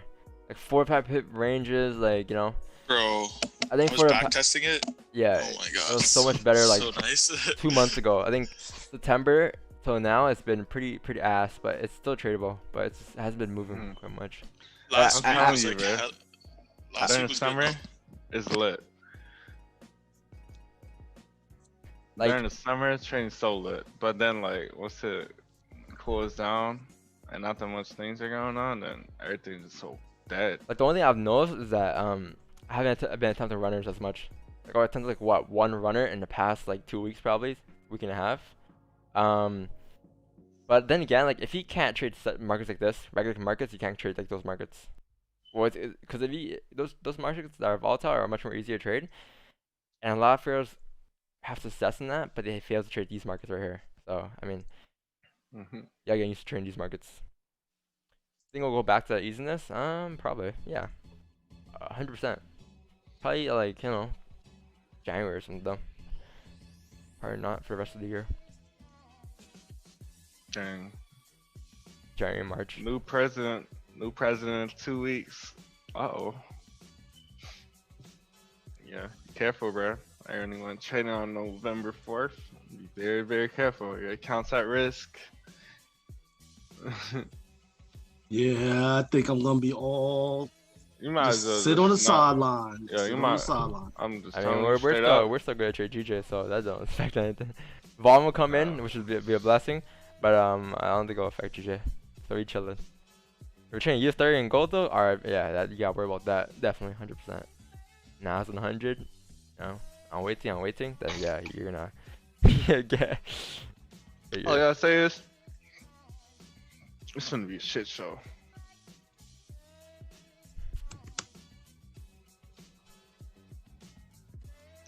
I was watching that. Well, never mind. I'm not talking about. Never mind. Nope, leave it alone. I'm just wondering if the I'm 30 not, minute. I'm not talking about it. Just wondering if 30-minute candle on gold is a shooting star candle. I think you have like just a doji candle closing at resistance here, man.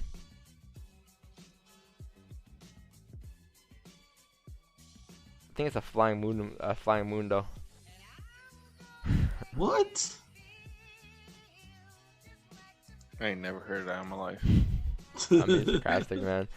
No, cause he's just saying like candle patterns. Like, yeah, I don't really believe in candle patterns like that. I think prices are closing at bearish. Closing below resistance. There's no buys.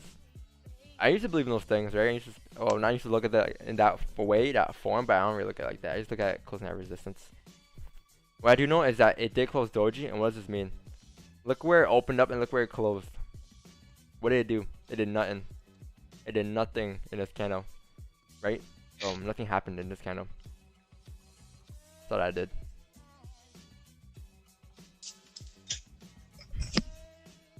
Do you think like the influx of like retail traders trading GJ has any effect on how it's moving? Nope. No. You need a billion units. like- You need a billion positions to move like a pip. You Half a need pip. 1,000 lots just to Yeah. move. No, pair a of billion. point. A billion lots to move half. No, it's half 1,000. It's 1,000 lots, son.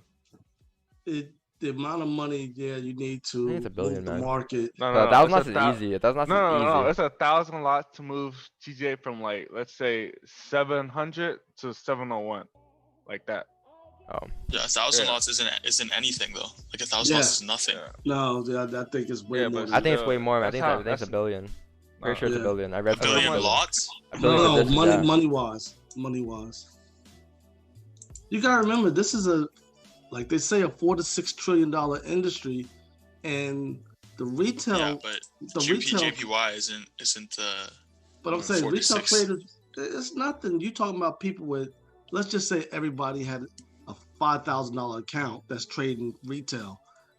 They would all have to go in at the same time on one pair Fair. to make any kind of dent in the movement of the market. Yeah. Because you're talking about the banks, they're trading at $50 and $100 million trade. So we wouldn't move the market. I feel like it has to have some effect because Because it's only like one. bro. No, okay, it what has people some did. effect, I guess, at some Yeah. point. It's But only it's like not one- gonna be like. Like, the market's- It's I not don't- gonna be anything I- that's gonna affect us as traders. You know. I don't think the market's gonna be as consistently like actually I can't even say because like I don't have that much experience, but like I have a hunch that like the market won't be as consistently clean as it was in like 2017, 2018. Because like when I'm back testing, bro, like it's like hella volatile, hella But clean. yeah, think about like- what happened back in 2017, 2018 though. I think about like the economy. Oh, the like, Brexit stuff. Like what happened? Yeah, like why is it so volatile? Like it's probably Brexit. True. So. Yeah. But yeah, Yeah. like I was like, like Monty and Raja, like GJ or Monty and the other guy, like the only pair they trade is GJ. So like, and they have like tens of thousands of viewers. So everybody watching is like most likely trading GJ as well. GJ and Euro NZD. Euro It's only NZD, Monty, that bit. Yeah, that bit be smooth. Well, with Monty and the other chat, they all trading GJ. So But like, I don't think that'll move it, man. Like, Yeah. yeah, I really Yeah, don't 'cause think it's that'll only that'll like- move it at all, There's man. only one group of people that did it before, but they can't trade anymore. No. I really don't think that'll move like the market Yeah. at all, man. Nah, it used At to be all. like a group of retail traders in London. Like they No. used to link up and then Now. like pops big positions and at the same direction. I doubt that. Now this is 3-2-1, this, and then this boom. is a piece of history. Look up the club. That's the George Soros broke the Bank of England back in the 70s or something like Yeah, that. yeah. But we're talking about the market was like so much smaller, and he forced the Bank of England to almost go bankrupt. yeah, because Almost, not fully. he was whacking them on the opposite end of the trade, and he was just pounding away at the pound. So he was And they- basically like another bank or something. Well, he owned his hedge fund, and he took a trade against the Bank of England. And you gotta go read the story in Wizards of Wall Street or whatever it was, or just go online and look at George Soros' story as a trader. That's how he became a multi-billionaire, and he almost collapsed the pound. Hey, GJ is gonna open up ADM in like 2 minutes here, and it's closing bullish here. I Ooh, support Hopefully the volume pushes. yeah, heavily strong bullish too. So I believe we're gonna continue up here. Our vertical attempt will probably be around this next candle. Looking for attempts here. Ooh, broke this. Let's see if you can survive because we're breaking this. Oh man, we should be pushing up here. Let's see if you can even survive the next 2 minutes here. I might try to attempt that Wait. hourly resistance. Didn't you take buys on like earlier? Aren't you in profit? Yeah, I'm in profit, like 5 pips. Oh yeah, you have a good entry then. You're chilling. Yeah, you have a good entry. Breaking 30-minute highs as well, should be clean. Nice, I broke 30 minutes. Yep.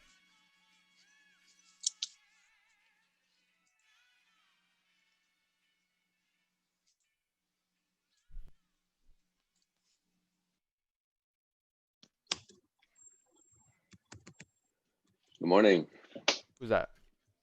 Bryce. What's going on, Bryce? My bros. What's up? What's up? Hey, Bryce agreed to not overtrade anymore. What happened, Bryce? What'd you do yesterday? I only have 3 trades No, in 2 like yes. sessions. What made you change your mind after that stream? I overtraded. And what happened? Yeah, I what happened was what happened was I took trades that weren't aces. that weren't. But that's weren't the aces, thing though. yeah. Like when you don't have like a limit to your trades, you're gonna think every single trade's an ace. You know, but when you have a limit, you're Yeah. gonna like really be cautious and look for the best of the best trades. And if you don't play out, they don't play Yeah. out. You know what I mean? But if you don't have limits, it's just gonna be like, I think if I lose a trade, I can take another one later. It'll be another ace. It'll be a winning trade. And it's not like I feel Yeah. like that has a lot to do with emotions. So, see what I mean now? Yeah. It's like it almost is like it's like a it's just like having 2 or 3 drinks. It's kind of like that. Like, oh, you limit yourself to 2 or 3 drinks, you're fine, and then once you go over 4, it becomes 10. Once the Yeah. homies come through, Let's you just want to be like, let's go. pop a 40 lot. Let's Up. get it. It's just like this. Just think of this. Like every trade is like you taking a 3-point shot as an NBA pro player, right? Yeah. And this thing of it as that you only need 2-3 good shots, and you straight. Yeah. You know, those 2-3 good shots could be game winners, or let's say it could be overtime shots to overtime. Think of it like that, man. Yeah. I saw like a lot of good points by like the whole like those 2 sessions when I was looking. You know, it's like I would have taken a lot more. Like if I didn't set myself to like the lower limit last, I was trying to just do I did 3 total. I did 2 and I did 1 in Asian and 2 in London. Mhm. But that one in Asian, I just sat there and held. No, that was a quick one. But that was just like, but I stopped. As soon as I took that trade, like I just stopped. I turned off the charts and I just like went and did my thing. So that's another plus is that I don't Man, keep sitting and Asian, like you shouldn't be taking like you should be taking like the least amount of trades in Asian for sure. Yeah. Because that's the least volatile session by Yeah, far. I try to limit myself to 1, like during Asian or London, pre-London if I were to take one, and then just like 2 during NY if I were. Yeah. It's probably gonna be the opposite because I probably won't be up a lot for the New York, but I could see, like it did make me like look at it longer. I'm like, all right, like it's kind of like if you just had like 3 bullets in your gun, like what are you gonna use it for, Yeah, I was gonna say that, but then like, I knew Don. Yeah. I knew Don was gonna be like, "Oh my god, that's so American for you to say, huh?" No, like let's say emergency, like you're gonna like Yeah, I knew. But yeah, this thing of it like this. All right, you're on your back. A zombie finna eat you, right? You only got 3 shots in the bullet, and it takes 2 or 1 good shot to take him out. What you finna do? And then But yeah, yesterday, like what ended up happening was I didn't even like right after you guys lectured me, I got into some trades and it wasn't even good setups. Like I totally just like was revenge. I like a revenge trade, a couple losses, and I was like, You "What do the without heck?" actually realizing it. Huh? You do without actually realizing it. I knew. Bro, it's Like, during that time, especially- Huh? Wait, do you enter trades on your phone, Bryce? No, I was. Hey, hold on, guys. Hold I was on. my- I got in position here, guys. I got a buy and open the candle. I was trying to tell you, but you guys kept talking. I got in a buy here. Lost below this candle. I'm targeting this level right here. Yeah, clean as hell. Yeah, cause like this candle Clean as hell, boy. kind of like closed bullish at support above like these areas, this resistance here, anticipating that the NY open.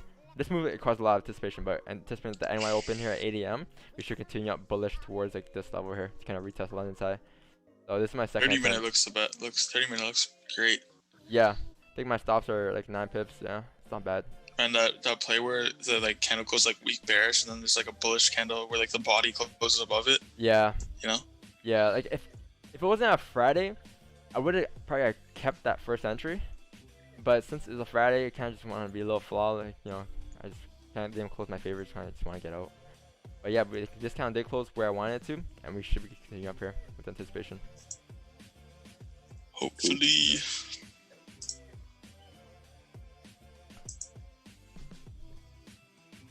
Yes, keep talking. Okay. Yo, yeah, cause I used to just like, cause your phone is like the worst thing that could happen to your trading, cause Oh yeah. like it's just so easy to just click a button on your phone, like Yeah. it doesn't seem like it's real money. All I did was trade on the phone last year because that was how I was taught. Like I You didn't could make money from your phone. That's it, No, I my used to friend be able did. Like, I mean, but they're gambling. They ran up like 5 to like 50. That's how I got hooked, or that's how I got even like introduced to it. Cause like I watched him run like 5 into 50 in like a week, trading US 30. Mhm. And then I was like, I was like, wow, you can do that. And then like it was all on the phone, and I was like, that's how I was taught. I was, like, cause they didn't even trade on the computer because they were. Who was this? One of my friends that introduced me to trading. Was he IML? No, he was gambler. Okay. If he was actually placing trades, he probably wouldn't be at IML. Yeah, he was playing. I met him at the poker table, and he was like placing trades at the table while he's playing poker on the phone. damn. And then, but yeah, he ran up this money, and I was like, oh wow! I was like, you can do that, and like, I was like, man, I'd rather grind forex and play poker, man. If you can do that though, like a week. And then, And I wonder how he's doing now with that. He is in his 10th Lamborghini of the year. Hey, but no, Bryce, definitely not.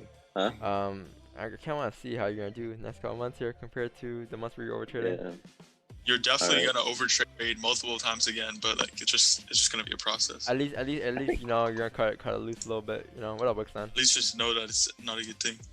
I think I'm gonna do either 3 or 4 for the whole day, like all 3 sessions, because I end up kind of do looking at them. But I say 4 max. Like I'm a 4 max for. Yeah, how the about 3 this? sessions. Once you start to like, once you start to get to the idea, of like just taking like whatever 2-3 trades per day. How about this next time? Yeah. Next time you're gonna look at trading 1 session per day. That's gonna be hard for you, but trading 1 session per day for a period of time, like what we do. Yeah. That's the next step after this. But first step would Alright. definitely be to not take many trades in a day. Yeah. But like My once you 12-step program. once you get to the part where you're like, okay, you know what? 1 session, 2 trades, you're god level. You're there, and everything will just come Yeah. easily after. Listen, Wix 9 is living life right now. Hey, you may wonder, why am I in front of a beach trading? Boy, That's a real beach. yeah. That's the real Beautiful. beach. 1 session, 2 This trades. is beautiful. This man got dreads. Goddamn. Yeah, bro. Yo, so Wix, how do I get my medical card when I go down there? Hey, you can text him that, bro. Sure. I'm Yeah, we'll talk. I mean, Bro, you just say that you have like a I have anxiety or something. I have real anxiety before I put in a trade. I need something to calm me down. you know how I got my card? I called my boy, his doctor, and I was like, look, what can you do? He's like, you know what? From now on, you have PTSD.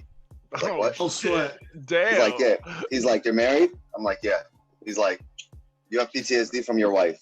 That's Oh, it. shoot. And that's it. He said it's Yo, from I got relationships. PTSD too. I got a wife.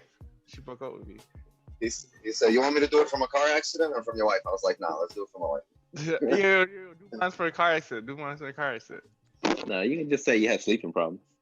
But it's gonna cost you like 3-4 bills just to see a doctor. All right, suck my dick. I'm just sneaking. Hey, bro. Fucking language. Bro, that's so unnecessary to get some weed. It's fine. I'm not. Language, bro. My Language. bad.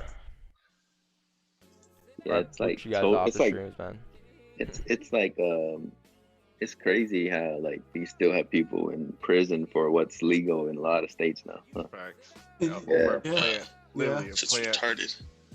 I don't know. It's the America, bro. Canada's way better than us when it comes to that. 100%. On God. In every Canadian, aspect. 100%. It's I literally don't a smoke, so The traders doesn't here, matter to me. 100%. Everything. The IML here. What's it called here? Kavera. 100%. Oh, Trade House, no?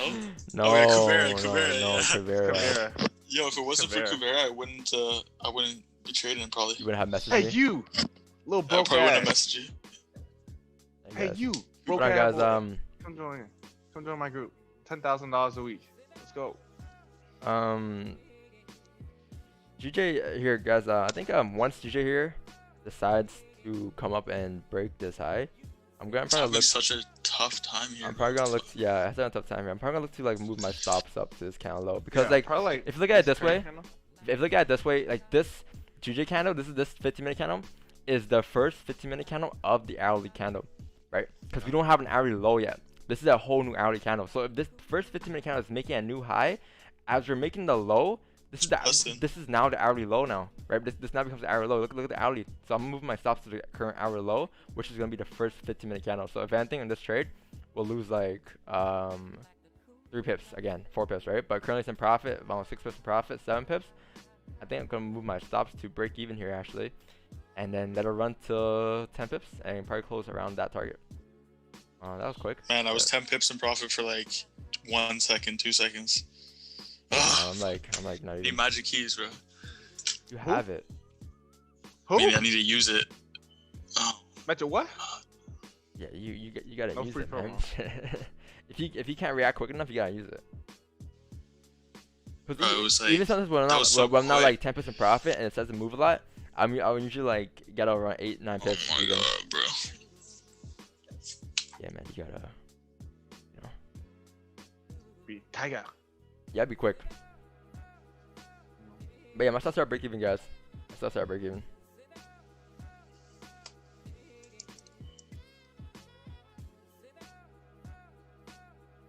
Let's So you see. got in. You got in right at the beginning of the candle without just like when it opened. No, I Is got that in how you at entered? 136.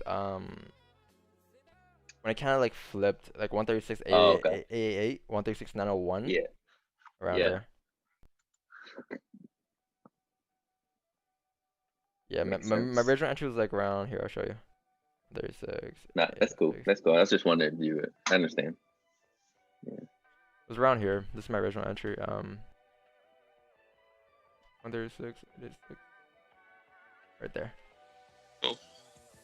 And then it's right there. That's my original position. I'm gonna leave a Right runner there. to 137.50. Yeah, 0.50. I took 2 attempts here. I took a 2 and a 5. I'm gonna attempt the 2 lot. I'm gonna attempt a runner coming towards like 137, 275, and then for the other position, I'm just gonna close at 10 pips. Are you in profit yet? Namra, are you watching the stream? Yeah. He's forever in profit. He's, Oh, he's hell looking at gold. Oh no, don't say that. Don't Look say at him. don't say that, No, Jimmy. no, no. Oh, wait, hold on. Wait. Pause. He's controller of profit. Haha. See what I did there? Yeah. Ha. I'm closing my first position here, the 5 lot position. I'm just gonna let the runner go here. So yeah, close at 10 pips for one, and then the other one just gonna, well, 9 pips, and then the other one just gonna let it run. But yeah. All right. Okay. Cool. You opened how many trades today? This is my second trade of the day. Oh shit, we was in buys? Oh fuck. Like what? It's fine. My second trade of the day. This is my entry. I just displayed my entry a little later. Like right here, just as there's a time, but I mean, it's like a what, 3 pip difference. Anyway, so it doesn't really matter. So you should be around like 10% profit here. Anyways, right? So Where's your runner target? 137, 300. Like 137, 300. 270. Yep. But this position here, I closed. That 5 lot, I kind of closed already. I see it for sure. Mirroring that 137, 194 handle for sure. If it's gonna continue bullish and moving hard like this, it's gonna shake. Yeah, because like the forward candle, guys, like look at what I said earlier in the 4 hour candle. If I clear all this on my screen, the 4 hour candle made a support here, like right. So if we're making support here, and the 4 hour, look how low this wick came. This wick came so close to breaking the lows, but I never broke the lows. You now consider this a liquidity wick, and this candle should continue up, pushing up bullish for the rest of the hourly candle till 9 a.m. towards like 137, 250. Look how clean it is on a 4 hour time frame. Makes perfect sense to go up, right? So I makes think hella sense. this is this runner is gonna play out pretty good. Oh, I forgot I asked you the other day. What's going on, man?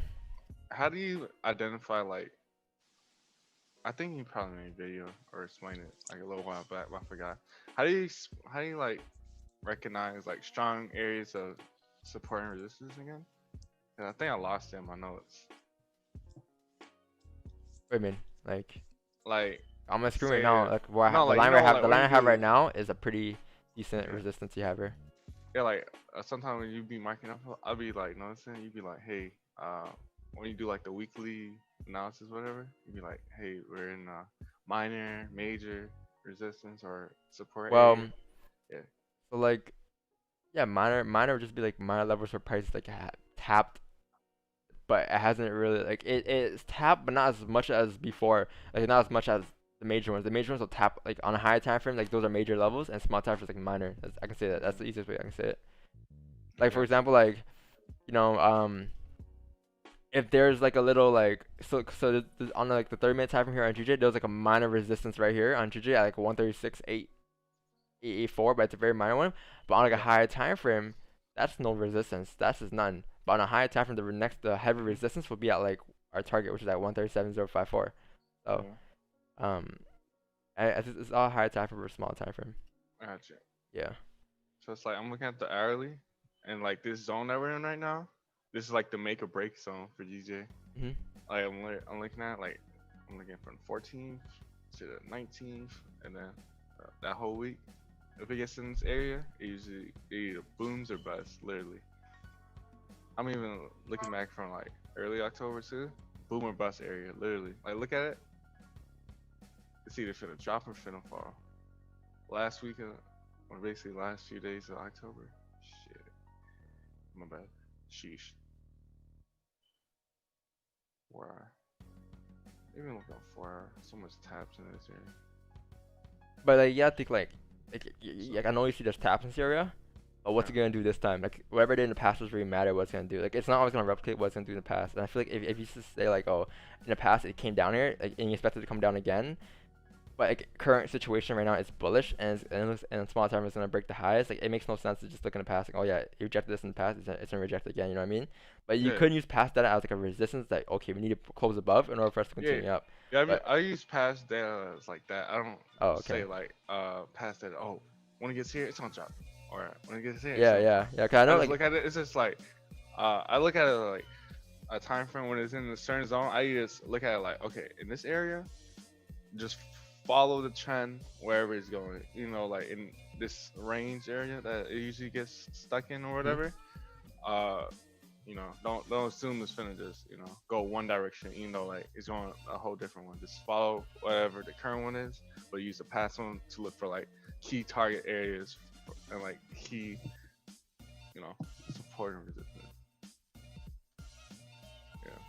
yeah, because like some people out there, what they do is like they say, you know, back on August this happened, Mhm. so you know, and yeah, you know, It's gonna happen again. Like, Yeah.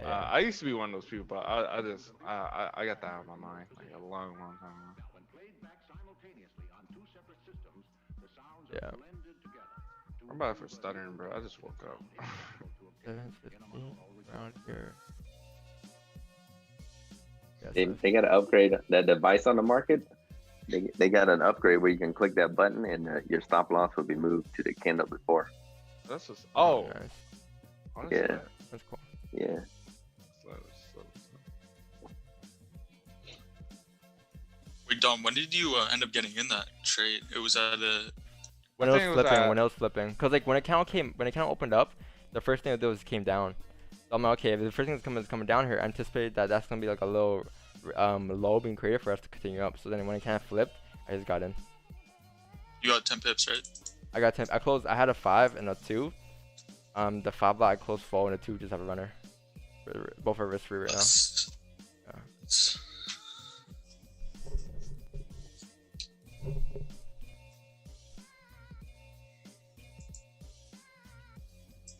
Stop me out at break even. Did you get in? Yeah, I got in about 2 pips after, as it was breaking the candle, and it came back. I thought the momentum that it was breaking the candle was just going to drive it up, but it took it up about 6-7 pips for me. Came back to potential. That's my Yeah. mistake. I should have opened the position. I opened the candle, but I guess I don't know. It's a little timid. Yeah, gotta have that confidence to Yeah, and sometimes like just execute. you see how I entered here. Like a lot of people like they might not have the confidence to enter there because they I can see why, because like they don't know if this count's gonna when it's gonna flip or not. But it's like just like the anticipation. There's quite a lot of anticipation where I got to enter here. With the anticipation that NY is gonna open up, just anticipate that we're gonna continue up bullish, and as it started to flip bullish, it started to reject a little bit here at the support. This candle here just does continue up. But yeah, like obviously on candle flips like this, it requires a lot more anticipation than just like waiting for it to actual flip. But yeah, it's all confidence as well. You gotta have confidence when trading. To a logical sense, you know, you can't just have confidence like, oh yeah, it's gonna buy, and it has to make sense. Here's my management, just logging all my trades. Thanks for Charlie FX. I got you. Hey Bryce, once you got log your trades to me, you're gonna tell me your trades you take every day or something? I was thinking about it to help me, like, Yeah. you know, master like, that, yeah. yeah. But I think maybe I can just say it. I mean, yeah, I just give your friend, like you know, your account, and whenever you're done for a day, let them change the password to MT5. And call it a day. You can't access. You don't have access to it. You're on a restraining order, bro. Police, open up. Police.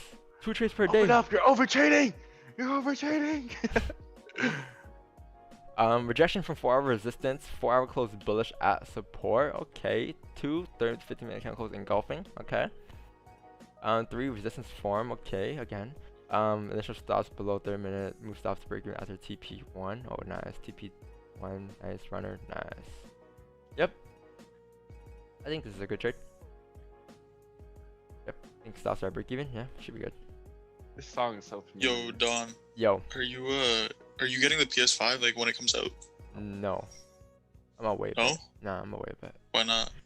Cause like I'm not really playing. Like I play 2K and it's not the same when I used to play, man. I don't have the same feeling. Oh, because you play PC, you know? Yeah, and I have like I play COD and stuff now, so like the graphics are better on PC regardless.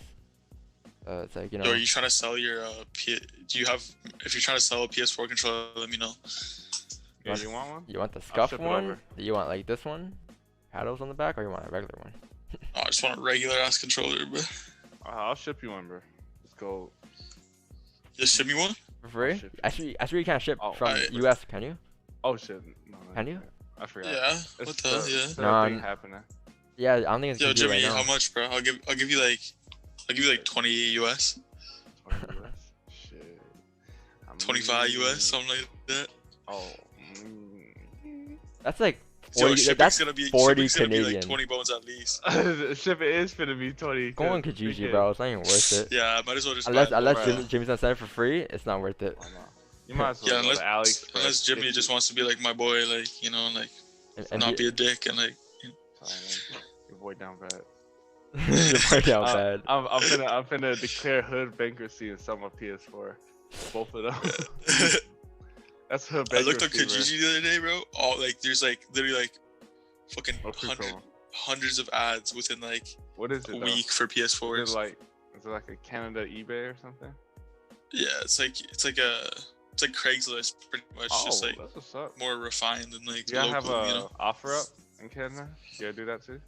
Or I no? think so, but like An that offer shit's up? sus. Yeah, That's yeah. just, like, that's where like offer all up. the scammers like sell their stuff. Yeah, but in Atlanta, oh man, you don't want to hear half of the stories that be going on. And my boy got sold a pair of freaking, you know those chunky dunks, right? Yeah. Bruh. Oh, come on, bro. This man literally got ran off on because as soon as he opened the box, it was like the SB box, right? Bruh, he opened it, it was like some beat up freaking SB. I'm like, wow. So did he get jacked? He basically got finessed because on offer. Who Oh, did like he get he it didn't from? even look at them? No, like he like packaged them because like I don't know, the dude does like fake reviews and like all of them came out good, but it was like bots and whatnot because he's like a scammer and like he got finessed. Like he packages it up really Yeah. nice, and then like as soon as he opened it, he's like, "Bro, what are these?" Man? Wait, so you got it shipped to him? Yeah, man, stupid ass board. Yeah, That's those kinda- are scams. If he didn't pay like 2K for it, it's kind of funny. Yo, with that shit, if he was like, Yeah. if he was paying like $300, like come on, bro, like you gotta It was he paid like put where, 300, 400. yeah, like that's Oh, a like yeah. $2,000. Just imagine if he got the ones in the ice cream box, bro. Oh my god. I don't even like shoes like that anymore. But yeah. That's just ugly. Hey, Those are ugly as hell. All right, GJ is currently coming back. hey, I think oof, I'm looking at this. Yeah, I think the next 30-minute count is gonna close in 5 minutes here, and this 30-minute count must close very strong bullish. Like it must close, I would say probably above like this resistance here, this minor level here. It must close above there, because if it doesn't, then I'm still gonna be in a trade because it's break even, right? It's break even anyways. I already closed. This is just my runner going right now, but if it doesn't close above here, we have a chance of just coming back down here, entries here at the support. So let's see where it closes here. But it's a risk-free trade anyways, so I'm showing word. If you guys took buys though, you know, leave a like on the stream. Hope you guys enjoyed the buys there. Buys are just clean. Yeah, this is not my TP, guys. My TP is all the way up here for my runner. This is just this is just the original target, but I already closed my original position. I just have it up for screen right now. Yeah. Let's see where we close. We have like 4 minutes left. it must close decently strong bullish. But yeah, you see how like we anticipate the moves kind of form and happen during the NY opening of the session, right? We took an attempt during pre-NY at 6:45, didn't play out, right? At that time, closed bearish, but then with the volume coming in at 8 AM, it just kind of started to push up. The volume coming in, so here's the trade for Friday. We'll see where the runner goes today, though. This runner could potentially be around a 4-pip runner for me. Gonna be interesting.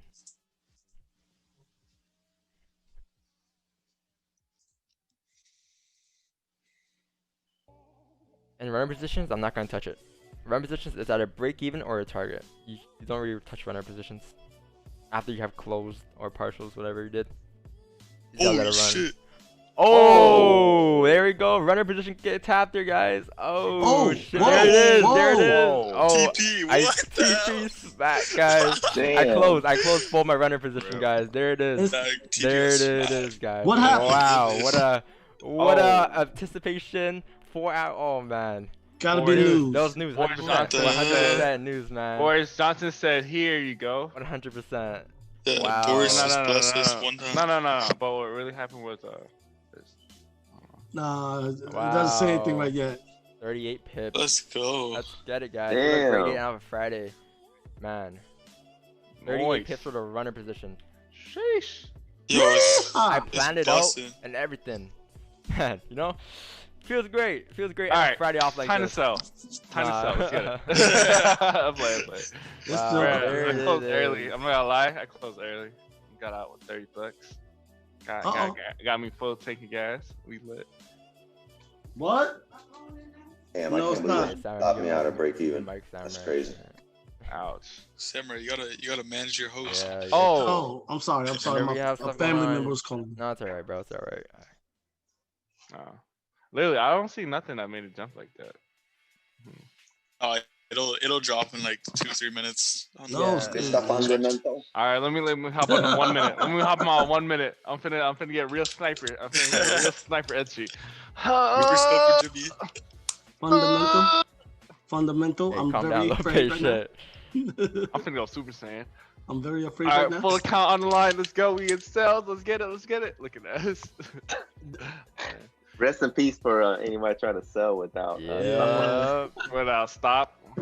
Put that I'm tombstone. waiting. Oh! Hey, but yeah, I see what you mentioned earlier. Like the 4-hour candle here, it came to fill the wick and tap that resistance. This is we're anticipating this runner off of the higher time frame, right? 4-hour. 4-hour just made perfect sense here. Oh, Because if you think about it this way, if this 4 hours, if you close your eyes and just don't look at this time frame here, if this were to happen on a 15-minute time frame, what would happen here on a 15-minute time frame? Same situation will come up as the same way. So there's no difference on the 4-hour time frame. Candles will always stay the same. They'll never change. And same shit happened here. That's what I get for being a bitch. Wow, what a big trade, man. Shit. That's a good trade. Man, please best forgive way me. to end the week. Ain't no. If I chill left when my it comes to 5.0 running instead of my 2.0 running, holy shit. Man, this man wanted to buy me a PS5. Look at that. Wait, Oh. so But Bobby went on a- first. on a 5 lot and 10 pips, how much do you get for that? $500. $500. Oh, 500? Oh, Yeah. What's up? Boy, What? My bad, bro. My math is off, bro. Jimmy, when you pop up one lot and you get 10 pips, how Fucking crazy. My bad, bro. My bad. I haven't popped a one lot in forever, so. You popped it last night. You What you popped talking about? it yesterday. No. Like I haven't made a 10 profit. pips I on haven't made a big profit on a one note. That's what I meant. That's forever. He hadn't seen the cashier window in a while on that one lot. I haven't seen the light. I missed my 1.65 life. That life was so much easier. Like literally, I catch 10 pips and then go to freaking gym, happy as hell. So much more stress, bro. Bro, I like mean, literally, like when I pop you can- standards and above, I just feel like a normal person. I It's think like, I think you can still do it now and be happy though, you know? Why can't you be happy and pop a whatever lot and catch 10 pips? Why can't you be happy, man? I missed the 1.65 life, bro. I was. Bro, the most it's so losing much days less of my life. emotions involved when you're popping like lots that you don't really like care that much about, but like 0.50s like are just perfect, you know? Bro, I'm telling you, when I was No stress, like- 1.6 life, I swear, I used to go to the gym energized, super Yeah. saiyan. The Yo, that freaking feeling you attendant. get. Yeah, that a person in front of the gym that'd be like welcoming, it'd be like, "Hey, you've been like a lot happy lately." I'm like, "Yep, I'm living that attendant life, baby, with the 6'5". And she's like, "What And did I then do?" She used to be and then like, and then you went missing for a little while after. "Yeah, I went through a heartbreak, and then my whole life just went to the H word." Yeah, I should never fall in love. That's not what traders do. You know what? Hey guys, if you guys enjoyed this trade, enjoyed this breakdown from like 7 a.m. coming to now, give it a like up, because not only did we take 2 attempts today, we anticipated a 4-hour count to kind of fill, and the runner just played on the stream. Usually runner position guys, 85% of the time they don't play out. Runners don't play out. They usually hit your break even 85% of the time, and that's because the reason for that is because when you attempt runner positions, you're attempting runner positions off a higher time frame, and you answer off a smaller time frame. So the chances of you of counts coming back down to kind of hit the stops on a 15-minute, 30-minute, but continue on a higher time frame is high. So that's why runner positions barely play out. But when they play out, they make you a lot more than your original position, and that's what we did today. The runner positions today made me more than my initial position with a 2.0 lot size as well. I closed 10 pips with the 5, the 2 I let it run, made more than what I made with the 5.0 lot. So that's the point of runner positions. But they only play out like 85% of the time. And it was funny, earlier today I mentioned that I only attempted 2 runners this week, or in the past 2 weeks here, and the 2 attempts that I've attempted played out. So, but yeah, runners, that's why runners are great, you know. And when you have runners, you kind of don't want to touch it. You have runners, you close half, whatever, and let it run. TP or entry. But you're never going to lose on a trade, right? So that's why that's all great about runners sometimes. So you usually close 50% or more as a 10 bips. No, in this case, like what I'm starting to do now is I'm starting to open up 2 positions. Like for example, today I opened up 5 and 2. The 5 I closed at 10, and the 2 I attempted to runner at.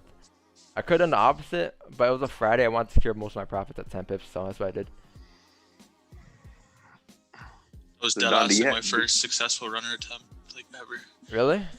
Congrats, Yeah, like I bro. never It had, feels like, good, a- right? Yeah. Yeah, it was It good. feels good. Like it's like wow, these runners actually work, because you just thought that break even so many times.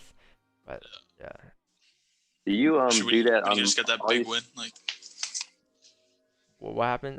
Thing. Or Right? you open 2 you open 2 positions on most of your trades and close like one of No, them at 10 I'm starting to really like focus on more on that now, actually, like for runners positions. Like before I would just like take one position, close half, and let it run. I mean, it's the same thing overall, but like I think it's just like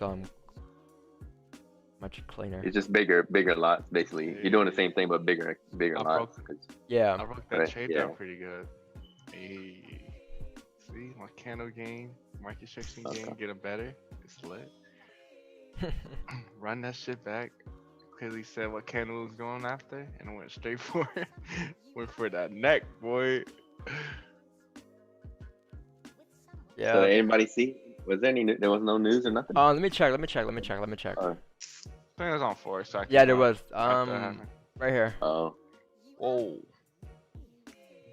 This is the latest major news we had here.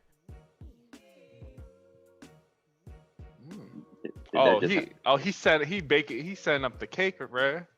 He putting it in the oven. What? The dude right Hey, there. Putting guys, it in the oven. I think gold here. Gold actually came up to tap the resistance as well. But I think now that we're closing above like 1913, you can look towards like 1917 levels, 1918 levels here. Just look left here. This is so clean. Because we're breaking back into this range here, you could expect us to continue further up here. This is this clean. Man. But yeah, gold is pretty clean as well. If you're just looking to enter gold positions.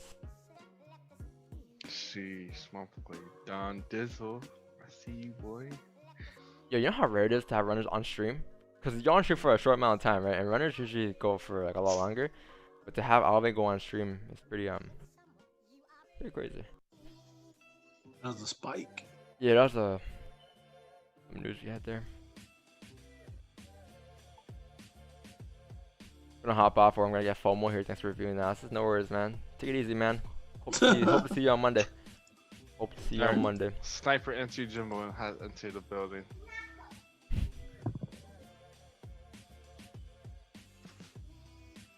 don't have school yet. Sniper entry, he says. Talks to his nephew. Come on, Jimmy, meet your mic. Hold on. Yeah, Yeah, me- my man's still on. Like, she don't want to hear that. Oh, sniper entry Jimmy. Oh shit. Oh shit.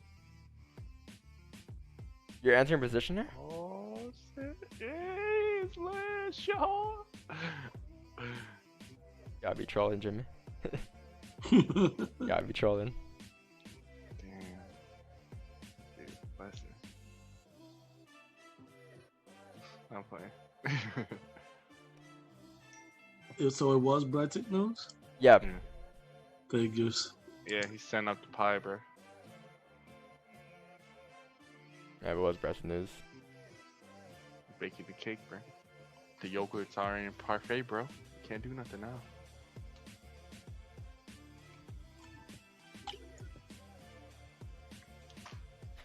Wow. Wow.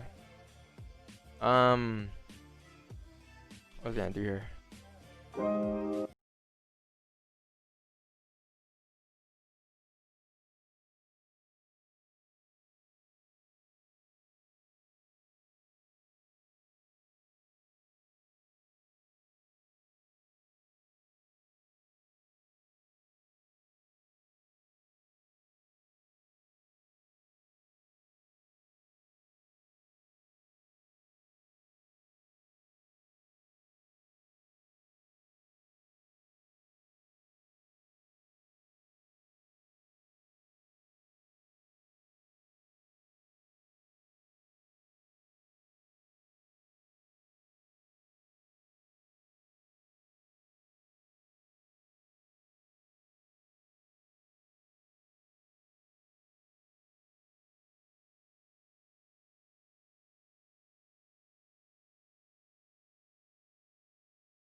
Price fails to make support here.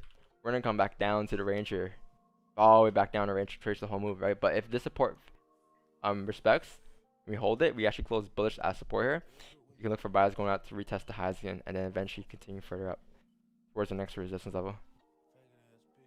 Same thing that happened here for GJ pretty much, like for our entry level. Price came down, made a resistance, back down to make support, closed bullish as support, and then continued back up to retest the highs and continue further up. This is a simple play that happens in markets all the time.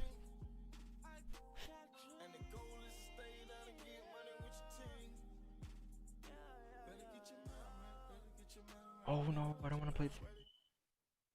I can't play that. I want to play the other song.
To break even if your entry was on the break of the candle, not on the beginning of the candle, or would you just make sure that there would be no entry there for you? And if it's there, it's too late.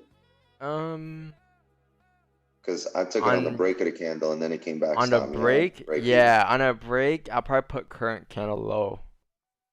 If anything, because break of a candle, especially the middle of a candle. I know it's a risk-free trade and it sits great in your mind, but then again,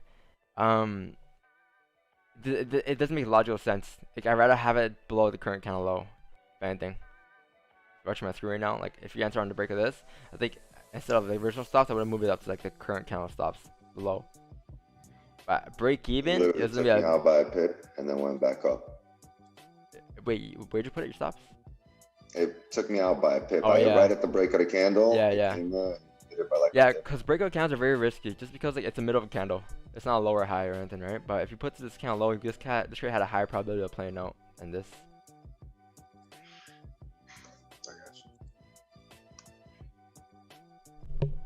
But how can you wait? I thought you entered one on the closing, on the opening of the candle.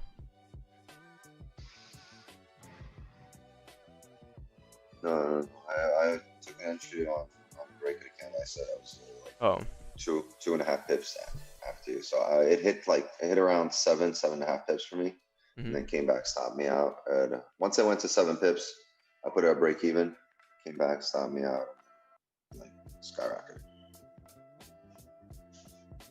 So Donna, are there any instances where you move your stop to break even? Besides, like once you get your 10 pips, is there any other? Yeah. Do you ever? When it has like a minor resistance, like let's say I enter off like the opening of this candle here, instead of the low, I would have moved my stops to break even as a tap this resistance here. I think that's 10 pips though, but like if it was like 5 pips in general, I would have moved my stops to break even in that case. Or you could move your stops to the current candle. It depends. But yeah, like definitely you can reduce your stops as it taps the amount of resistance. I think that's what you just talked. That's what he just did, right? Is that what you just did? No, he gone like over here, so it was a bit tougher. He got on the break of the candle up here. He didn't get it over here. Yeah. Okay. Cool.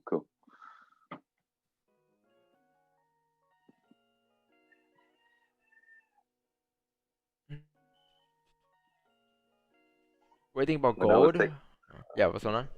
Another question? I was saying like when I was trading a lot of trades, that was one of the things I used to do a lot too. Was just like put it at break even a lot, like when it was Emotions. just kind of Yeah. or when it was just kind of in positive, like Yeah. It would have to make sense. You can't just put it starts break even like whenever. It would have to make a logical Yeah. sense. Like amount of resistance is happening, or prices like made a new low, price made a new high, whatever it is, right?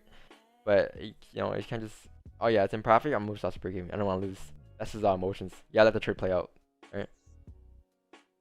And when you do that, you're gonna think that okay, I can just keep doing this. I can just overtrade, and that's what happens. Yeah. You're gonna think like it's okay to just move stocks break even all the time and just get it run risk free, Yeah. and Yeah, continue to yeah. trade after. But it'll have to make sense, man. You gotta give it some room. What do you think about gold? Yeah, so I said gold is let's say it's continuing up here, but I think it has to respect like 1913s, because this 15-minute candle here kind of closed above, right? But then this kind of came back into range here. So like if it failed to respect the support, I think it's gonna be stuck in this range for a bit. But for now, I think you definitely gonna need some type of closure above this area here for us to continue going up to 1917, above like 1914 levels.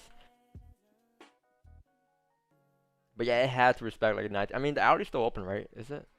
Yeah, the hourly's still open. So let's see how the hourly closes though. We have like about 15 minutes left. 30 minutes still open as well. 30 minute didn't break the lows yet. 30 minute could still continue up bullish. So yeah, but like 1913 definitely has to respect for us to, in order for us to continue up here.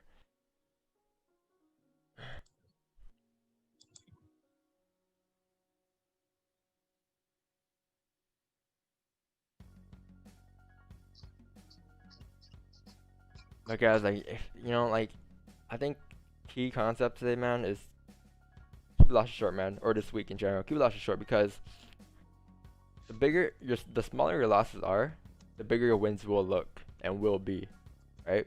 But if you're gonna have like bigger losses compared with big wins, what's gonna happen is they're gonna kind of,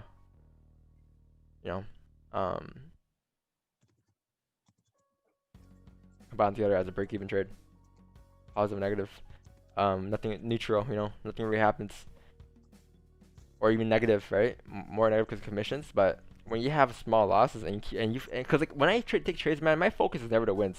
Like, obviously, the original focus is like, oh yeah, this trade, my target's here. I want price to tap this level, but the focus should be, how could I keep keep management trade here? How could I reduce my losses in this trade? And that's all I did. Because you never hear me saying, I think it's gonna go up to this target, man. I think it's gonna tap this target here. I think it's gonna fly up here, man.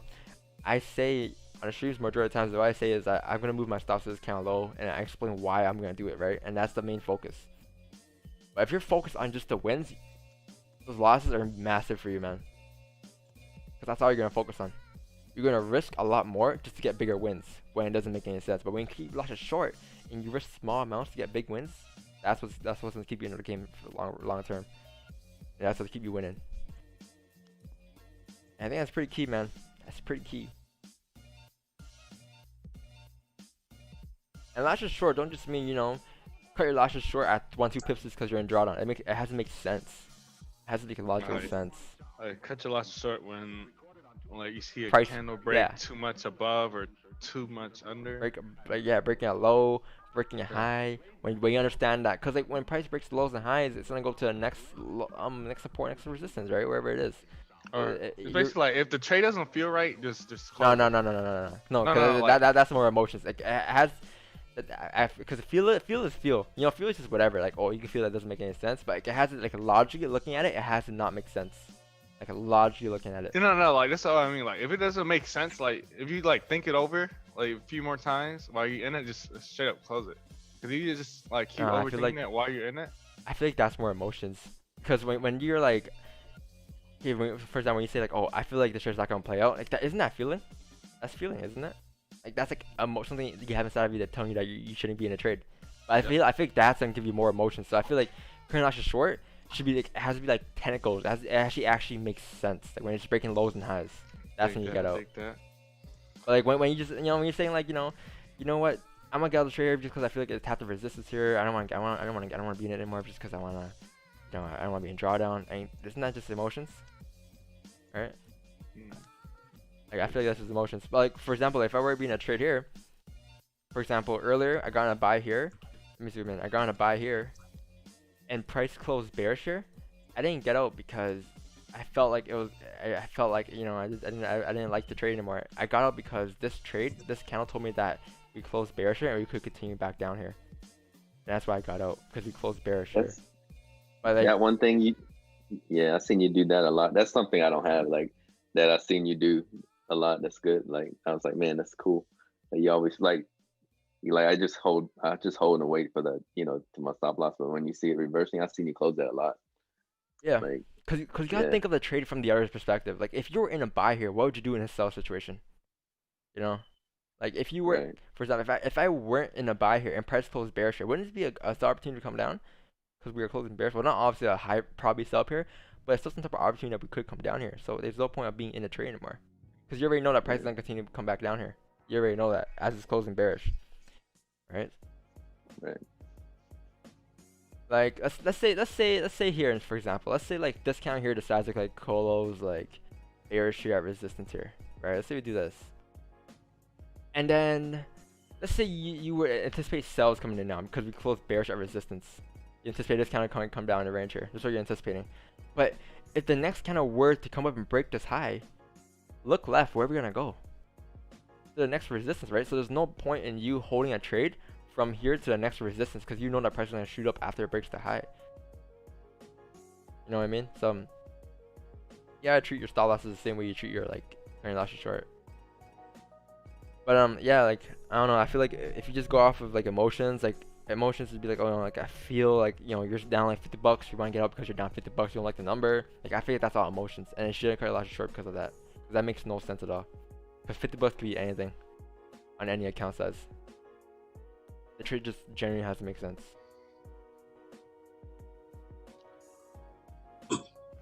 Or if you say, oh, I wanna get out here just because I'm on this trade I'm drawn on by like 12-20 pips here. I want to get out. This doesn't make any sense, right? It just has to technically make sense. It has to make logical sense.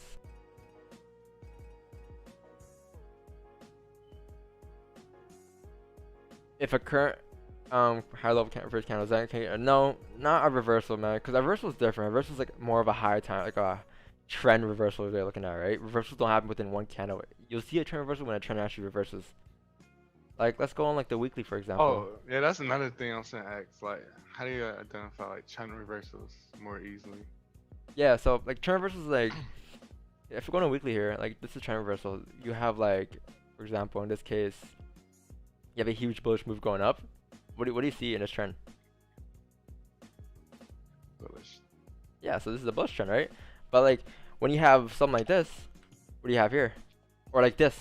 This is bearish, right? So like trend reversals we're not going to reverse on a trend on like a 15-minute time frame on a round day at a round time. Like it'll take like multiple counts to actually reverse. Like for example, let's say we had a sell trend here and price closed bullish at support here. Okay, that's one. We have closed bullish at support. We could may continue up here, right?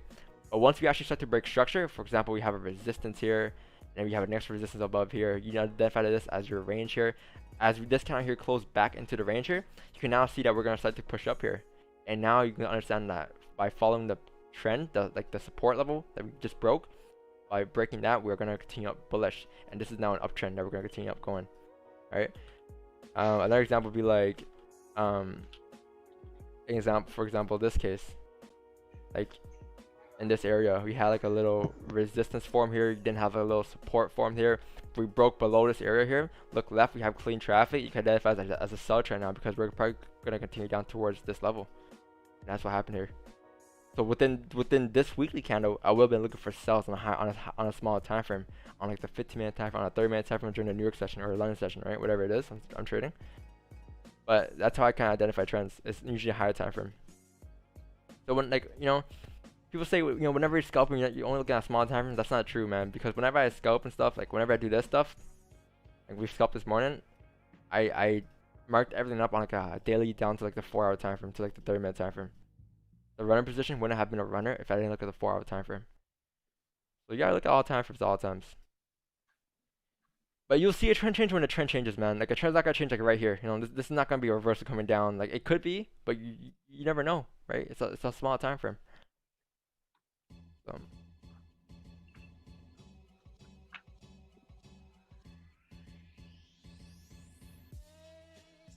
But like another thing is also like, let's say for instance, you understand that on a small time from here, let's say from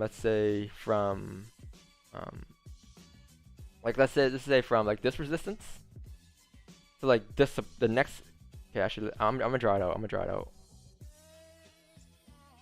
Let's say you have this, for example. Alright, let's say you have something like this.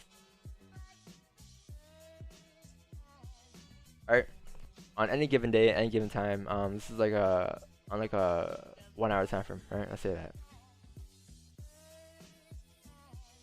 If you see that we're like starting to break resistance here, because on a small time frame here, we probably have a resistance here, right? Let's say we have a resistance here, and then you kind of have support there. If this is your low range, and we're kind of breaking out the range here, look left, where we're gonna go,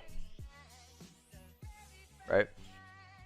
Looking left, we're probably gonna pop up to our next resistance up here. So you can kind of anticipate the price is gonna continue up here, right? That's what you're gonna anticipate. So if on an hourly time frame, price is gonna push up clean traffic here towards this resistance, and let's say this range that you have from here to here is like a 120 pip range. What do you think the day count is gonna look like? If on a 1 hour time frame we're showing some type of clean traffic candle and it's a huge range, what do you think the day will look like after we fill the range? It's probably gonna be a huge daily bullish candle, right?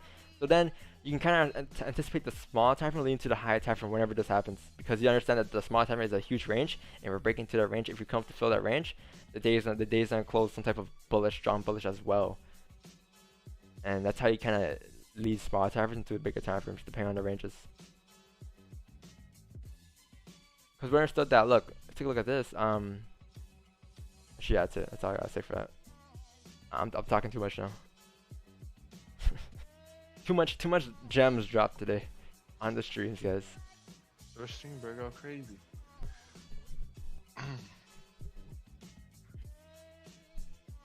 Yeah. You see how gold failed to respect like 1913? We understood that if price were to fail to respect 1913, we're going to probably continue down here, because look left here. We close above this resistance here, and then you can anticipate like a retest here to go up, right? But if that retest level, aka that support, fails to hold, where we're gonna go? Back down the range. And look how big the range is. This is from 1913 to 1911, the move we passed earlier.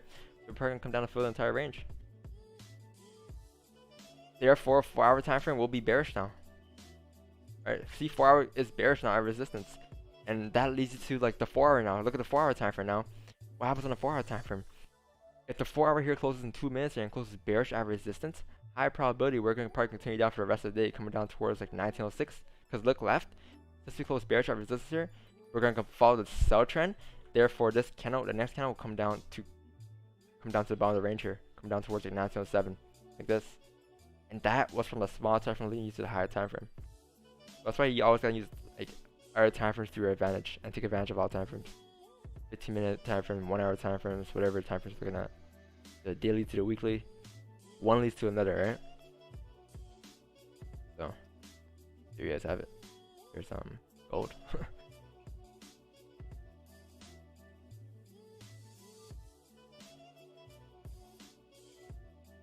Looks like we got a Newsweek on the GJ. Yep. I think this is it's the last hour of the forward candle as well. I think now it's gonna be a definition of Friday, guys. So like, after this forward candle, it's gonna be very sketchy, like very rangy. It's a Friday, right? And we're probably, like, the volume came up during 8 a.m. opening. We're probably not gonna get a late move today. It's probably just gonna be rangy for the rest of the session, if I'm being honest with you guys.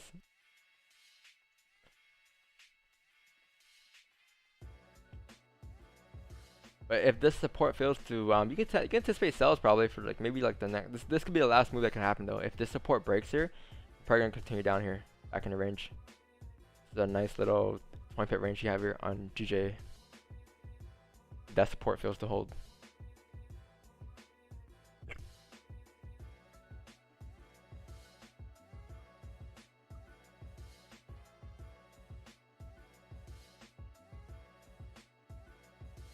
Yeah.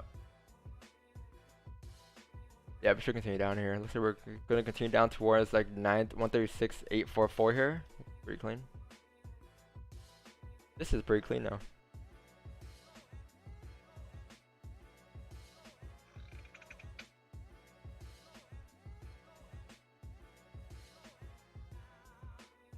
Yeah, this is pretty clean. We made a resistance here, and price came down, closed bearish at resistance. 15 minute looks like it's gonna continue down here, back into range we go, right? Because think of it as a retest. Price came up bullish, and you need a retest in order to go up, right? You need a resistance created, you need a support created. But if this support fails to hold, we're gonna come down to the next support. And where's the next support at? Like 136.847 here. That's what I'm saying. If this support fails to hold, we're gonna probably continue down here to retrace the whole move.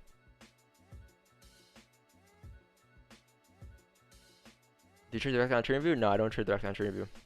I don't. My broker does not support TradingView like that. I trade on Trades Domain platform. Man, that'd be awesome if we could trade on TradingView. We could have some brokers. Yeah, it'd be cool. Like Owanda has a broker. Forex.com has a broker. I think. Here, where is it? Log? Is it log? Nope. How do you do this? They're all like regulated, like 1 to 50 leverage brokers. Yeah. Like, Oh yeah, these brokers are here. Yeah, all those. Yeah. I mean, I'm pretty sure TradingView like obviously want to have the best brokers, obviously. True. Here's messy. Let me fix it.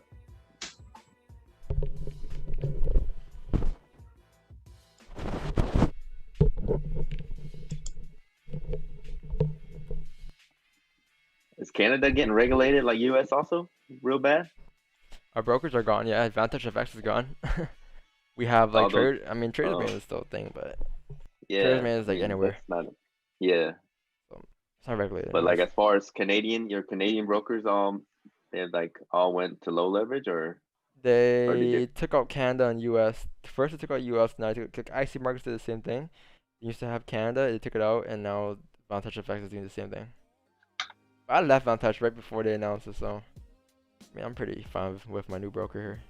But do you guys have any Canadian brokers, or you know what I'm talking about, like based in Canada? Oh, that's what you mean? No, I don't think so. We might, but they're probably like, yeah. It's like US, we have like they're based here, but they're all like 1 to 50 leverage. Yeah, you know, like we have a couple. I mean, Traders the main, I guess, is Canada, because I'm gonna tell from Toronto. I mean, you can say that. But no, his company's not though. He's like, you know what I'm talking about? Yeah. They're from like Offshore. Yeah, offshore. Yeah. Yeah, U.S. regulators, I think they max you out at like 1 to 50, 1 to 100. Like Hugo's Way and KLT Forex is both U.S., right? Say what? KLT Forex and Hugo's Way? No, they're that's offshore. not U.S. Yeah, they're offshore, but like they're like the they accept U.S. Yeah. Yeah. Yeah, they accept U.S. Traders Way stopped accepting U.S. residents because I was I'm in Traders Way, but they stopped accepting future people, future clients from U.S. Yeah, I was looking like the pip difference in Hugo's Way and Traders Domain is like one pip on GJ. You know, that's I love my old broker. Advantage FX, the spreads were like 0.03 pips. So this is amazing. Really? Yep. Dang. No, Hugo's Way is horrible on the pips. Hugo's Way is just a bad broker, man. Like, like when I had them, my market would freeze at NFP. It was my first account. My thing froze at NFP. They started to close positions for no reason. I didn't have margin trouble. It was just messed up. I doing a thing, bro. I left that broker away. Yeah. But like one pip would be giving up $10 on every lot you open, basically the difference, right? Yeah. Wait, so Jimmy? Yeah, what's doing this thing? I think if this 15 closes bullish here, we could continue up here to retest the high again. It's what we were looking for earlier. Remember what I drew out, guys? If you go back to what I drew out earlier, I drew the exact same thing out here, you know? Let me go back to it. If we close bullish here or we break the resistance, we can look for buys going up again. So where is it? Hold on, let me find it.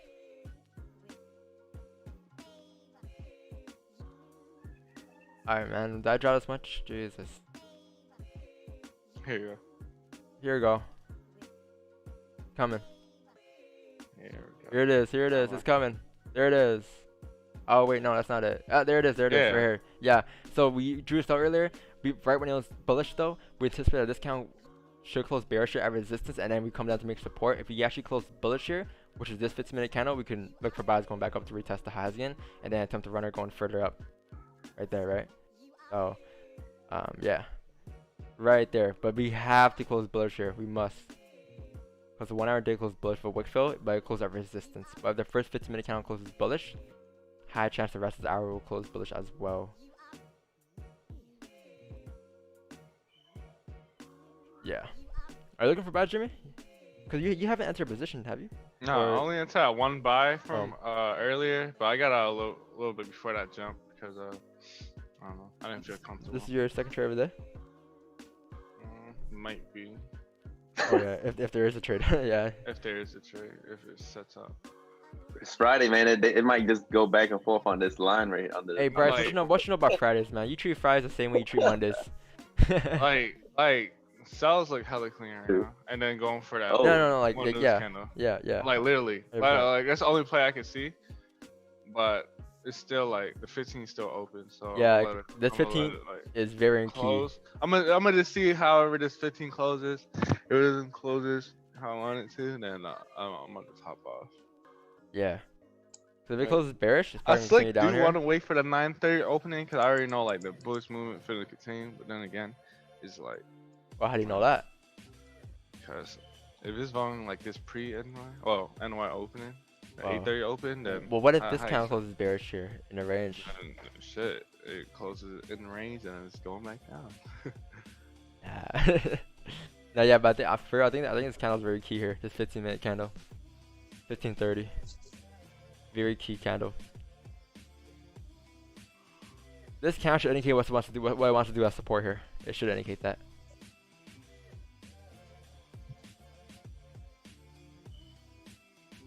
Because if it closes bullish, it can either go up here to retest the high again, and then start ranging within this range, or it could go up to retest the high and then break it to go further up, or if it closes bearish here, back in the range here, it's going to come back down the range here at like 136.847 here, and then start ranging for the rest of part of the NY session in that area.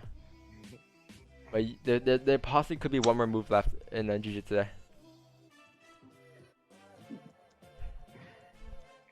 $150 leverage is good though, to keep it from over leveraging around 3%. Yeah. You don't get paid like that. If you don't over leverage, there's no reason for you not to use a 150 leverage or whatever it is. Like, I mean, obviously you have options at 1-500, but like if you're not over leveraging, it wouldn't affect you. Hey, whereas 1-1000.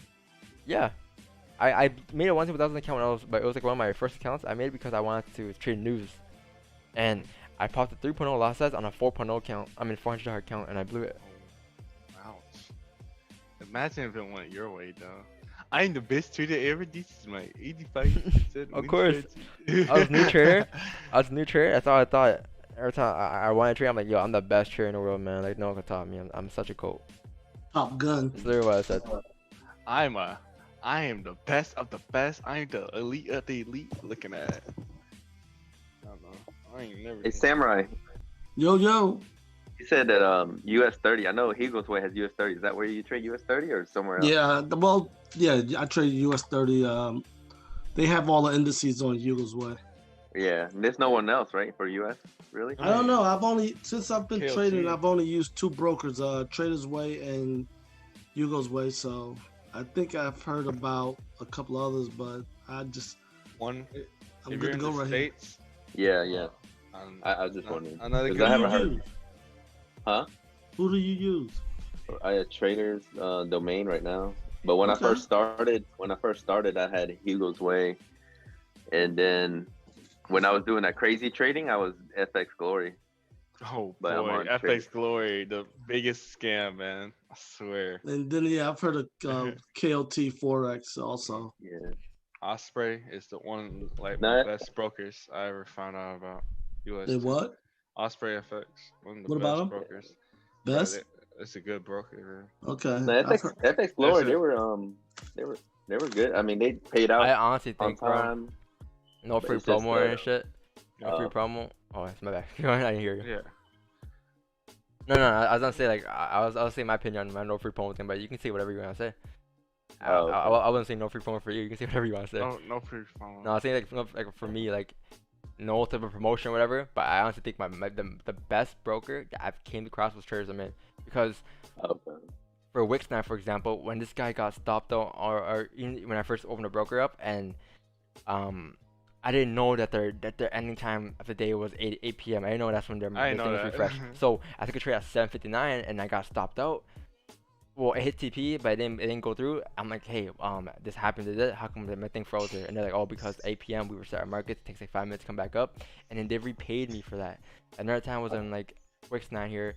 I told you about that. Yo, you know that happened to me too on my first week on Traders Domain. Yeah. I placed the trade at 7:59. Yeah. And then I reached out to Ted. He's like, oh, that's when our clocks switch because we're on London time. And he's like, just reach out to my customer support. They'll look into it. Yo, do you know what they did? They didn't just pay me. They didn't give me back my trade. They gave me the TP. Yeah. Like I hit my 10 pips. Dang. And another time was when he got like I got slippage. Wixon got slippage. What happened was they I did paid too. him back for the slippage. They Same here. full refund for the slippage. Nice. So like They I gave don't me know. that $23 back. They gave me back my 25 pips on 3 positions. So that was 75 pips on 3 lots worth of stuff. And I'm not even trying to That's promote lit. them or anything like that. Like they're just generally a great like, broker. Because Yeah. I feel like Yeah. any 'Cause, broker in like- general, as long as a broker pays you and lets you do withdrawals, it's not matters. But when they do these extra things, man, it makes you Like good customer service. That's Yeah. what keeps things rolling. Like they didn't need to like do on that. other You seen what brokers, the other when I get brokers did? slipped- People were posting. This ain't never happened where I got slipped. I swear. On other brokers, they just be, oh, you got slipped. We can't do nothing about it. But on Right, Trades right. Domain, like they give you like a brief, like they take time out, be like, hey, we're gonna investigate it for you, and then either they're gonna Yeah, they reached like, out to me. They were like, we're going to contact our liquidity provider and we're going to get the Get log this man his money back now. yeah. That's Like good though. and plus the withdrawals are 24/7, man. It's just a great broker. Yeah, that's what's up. That's the like- best. That's the fastest withdrawal time I've seen by far. Yeah. 24 hours to process. But the only thing is the deposits take 24 hours as well. But then Yeah. again, like you don't need to rush that anyway, so it doesn't really matter. Yeah. Wait As for long as that. the withdrawals hit, it's not matters, man. The one thing I saw that was a negative, but it's probably a positive because it probably means they're running a real legit, business, is like the fees that they charge. Like I do Bitcoin, like deposits and stuff. It feels like their fees are a little bit more than my other places. Who do you use? How do you deposit your Bitcoin on using Bitcoin? How do you deposit? Like I have, what do you mean? You just I'm saying when you just reload your bank account. I mean your Forex account. Your bank account. Your Forex account. How do you do it? you just use your they just do you tell them you do Bitcoin like. I'm and saying then how have do to you send it. Like, how do you send it? Just I have a ledger like where my Bitcoin sits, and you just move it over. Like I guess I'm saying that wrong. Like I use Or- Cash App Oh and yeah. it's easy. Don't do. I used to use Coinbase. That's fun. Coinbase That's is a great. robbery. Oh, No, okay. it's not. No, it's not. oh, you talking No, let about? me- you gotta talking do it. about You gotta do it buying- like this. You gotta. Hold- Let me finish. Hey, one person took it at a time. Yeah, Coinbase. The first time I opened an account, I used Coinbase, and it worked out my favor because Bitcoin that weekend went up. They hold your money for 7 days before they release it to you to send it wherever. In that time period, Bitcoin was going up, so I made like 15% of my money. But I talked to a dude, said that he put $500 in, and by the time they released his money, he was down to $270. And there's nothing you could do to get them not to release your money before 7 days. I don't think so- they'll hold for 7 days, man. I think that's some verification process thing because Yeah. for me, Yeah, well- it's instant. It's like instant when I used to Yeah, use KLT. It was My It's like deposits this, on when you Coinbase withdraw- are instant. It's It like might when you be withdraw instant from- now, but I know for me, How long when ago I though? How opened- long ago are you talking though? this was May. Okay, no, so no, the- that was instant way back then. Because But I I was was, saying it was my first time using it, so they held my money for 7 days. yeah, that's probably why. And then I was gonna use them a second time in July, and they said that this will take 6 days for your money to be released. And that's when I looked up a different way, and somebody showed me Cash App. And Cash App, you can do the trade. It's like anywhere from 30 minutes to 2 hours, depending on what time of day and what day you do it. Coinbase, once you get your verification, it should be instant now. But I'm saying, I know what you're talking about, but like the verification, originally it would cost like 7 days to clear. Yeah. And then what happens is now, but you do have a max. Like for me on Coinbase, like if you go under 2,000, it's instant for me. Anything over 2,000, if you purchase it, it's gonna make you wait 7 days. Oh, okay. It still makes you wait. If you withdraw, use PayPal, so you don't get charged that much fees. Yeah. I just withdraw. That's what my old mentor told me. If you do Bitcoin a lot, it's a good idea to get your own ledger, and then you just make deposit withdrawal onto your own ledger. Like you take out the Coinbase and like that's your own wallet. Oh, okay. Wait, you didn't create a wallet, Samurai? So what? So you never had a wallet when you had Coinbase? No. Oh, okay. He used their wallet. Yeah. Oh, okay. Yeah. You have your own wallet. Yeah. Oh, okay. That's probably why. Yeah. Okay. 15 close below. No, I know what you're talking about, Samurai. They do like, even now if I try to make a big purchase, they only clear so much, and then they won't give me the rest till 7 days. Oh God. Yeah. But there's like a max on it, but so you saying Cash App is just like instant? Well, Cash App max is like 10 or 20,000 per week max that you could take out. Yeah. But yeah, I noticed when I made a deposit, like traders I made, like they took the fees out a lot more than like Hugo's Way, for instance. Like Hugo's Way won't really charge me that much. The fees in. But it probably makes up for it. One trade on GJ is like, that 1 pip, that makes up for a lot of, difference. So. Man, today's gonna be a good day. Do you for a retest on 15-minute before sell? 15 is gonna continue down here, man. I think 15. If you're gonna enter sells here, you can have your stops at the previous candle here. Coming down to the support here. I think those are sells, but I don't know if there's a retest. It's not always gonna be a retest. But we should continue down here towards like 136.851. If I didn't take another position, 2 trades. If this is my first trade, I'll take it. Just coming back in a range here. It should easily be able to come down and fill the entire range here. Easily. But I'm not looking to enter any trades anymore. I'm gonna call it a day. And relax for the rest of the day. It done? Yeah. Can I get a courtesy analysis on US 30, please? Yeah. Oh man, I'm pushing down here. Okay. US 30, I think it's in the range, man. I think buys would be above like this resistance, and sells would be below that support right there. I think it's pretty simple. Take a look at this. Hold on. Move this up. You have a resist there, and then you have like a little support being created here. This is like kind of like your range you're in right now, in this little weird range. I'll wait for a break above here to take buys going out towards the next resistance, and then sells if you break the support, coming down to the support down here. That's fine now. That's a 1 hour? This is the 1 hour time frame, yeah. Okay. Samurai. Yeah. You're funny, man. No, I'm just laughing because I'm just thinking about you. It's like, I trade micro lots. Well, damn, micro lots on US 30 is like 1 lot on. Yeah, you know what? I trade from yesterday to today. I've made trades on US 30, and I went to the lowest lot level, which is 0.01, and like each movement is what, $1 or something. Yeah, that's like 1 lot in like GJ. Now they've worked out for me too, but it's just the fact that it's like, gosh, now first thing I do is I set a tight stop loss though, but it's worked out so far this week. Nice. It's fast, man. I know. That's what I'm saying. That's my friend that ran up that account that got me introduced to Forex with trading US 30. But I think it also. Of course, they're trading US 30.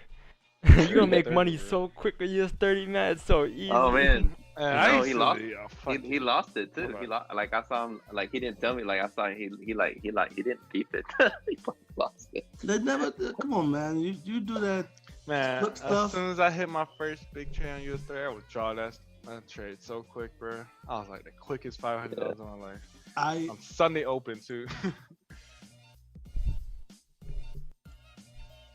No, but I saw that thing trending like one morning. I was like, holy shit. I was like, is that real? It's like, Yeah, I used to be a fiend It's for real. US30. You're But talking about the top 30 company. Well, not top 30, but 30. the biggest ones in US. No, I think it's not necessarily the 30 largest companies because they rotate companies in and out based upon performance and stuff. But yes, 30 of the top companies. Alright, anyways. but you know what else I noticed about that US30 though? So. The commission's only like 10 cents. Oh yeah. Yeah, because right now you go where's 5 cents. Man, Yeah. boy oh boy, I used to love it. And I know also I've noticed it can spike either way quick, and so I quickly put the stop loss in there because you can put your order in and the next second it can spike the other way like 30, 40, 50 points and wipe you out. Yeah, trading US30, you definitely gotta be ready for the market conditions for US30 and what it comes with. 100%. It moves a lot quicker, and you kind of gotta. So like, you gotta be on 10. I don't really trade as much anymore, to be honest with Yeah, you. I've been told And I don't think I am gonna. SP 500 is a little bit slower, and that's like a little bit slower. Super slower, but easier to catch. Like it's basically like the training wheels to get up to US30. It's SPX, Nas, and then the big Training 30. wheels. Yeah, but generally it's the same way you mark up any other pair, to be honest. Though it's just that it moves a lot quicker, a lot more. Like you need a lot more equity to trade it. Like on a $10,000 account, you can pop a 0.01 max. What'd you say? I mean, no, with $1,000 account, 0.01 max. $10,000 account, 0.10 max. You know, that's how it kind of goes. Yeah. Yeah, so I traded with the lowest possible lot size, and I was getting like 15 and 25 points on it. So I just get out with 15, 25 bucks. But then I got a runner, and it ran up to $140, and I took out 110. Man, I used to be such a fiend for US30, man. Have you ever back tested that, Don? I traded that my whole life, man. You did? Yeah, I traded that before I traded anything. That was that first pair I touched. Only, man. That was your first love. It's my first pair I traded that for like I'm looking at it for the past 2 years now. It's been one of my pairs, but I just stopped trading it just because like when I switched over when I switched over from KLT, I haven't found a broker that works best with it, so I just stopped trading it. And I just went back to GJ. Yeah. Okay. But the same fundamentals, like it does the same thing, like candle wise, like it's just the same thing. Like we break it down every morning. It's the same thing. Like if price were to come down and break the support here, you're gonna see us coming further down. It's literally the same thing. Counts never change on any pair, any time. What pair, anything. It would never change. Counts are candles, opening, close. As long as you have opening and close, that's all that matters on a candle. They'll never change. You don't feel that like the US30, Nas, and SP 500, they're heavily weighted also towards 50-50 towards fundamentals? Yes, they are. They're a lot more. Yeah, I'll say that. Because like Trump tweet whatever, and all three of those indices will go up or down like a heartbeat. Yeah. Yep. Yeah, because it's tied to the stock market, so it makes sense. I'm trying to run up my account and make it separate, just US30 only account. It's my goal. It's a goal I'm trying to work toward. Trying to make a little video here for you guys for after the 5. There you go. 5 seconds. Start. Close. Ending. Hard. Jam going far. Looking for cars, but I don't go to Mars. Alright. Time's it 9. I'm gonna get up around 9:30 something. or 9:40. I'll probably get off. Sammy made the money on your 30 in Iron Man. I'm gonna delete that because I don't want to talk about any of that stuff. To be honest with you.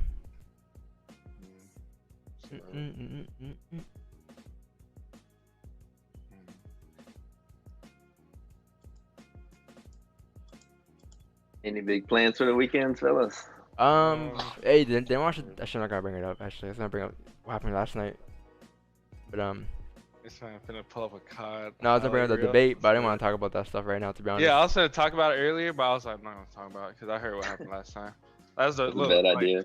Like a few minutes in, I was like, hey, you know, I watched the. Now I stopped, and then Samurai caught me too. I'm like, Yeah. You I don't wanna bring it Because up. once he caught me, I'm like, and then I was like really thinking about it. I'm like, no, I'm not gonna say it because I already know how people reacted. All I gotta say is, it's gonna get crazy. No religion and politics on the stream Yeah. right now. Yeah. I think if you say something in regards to analysis, like truly, if you say, well, I don't know, Trump is going to tweet this afternoon, this morning at 9 o'clock.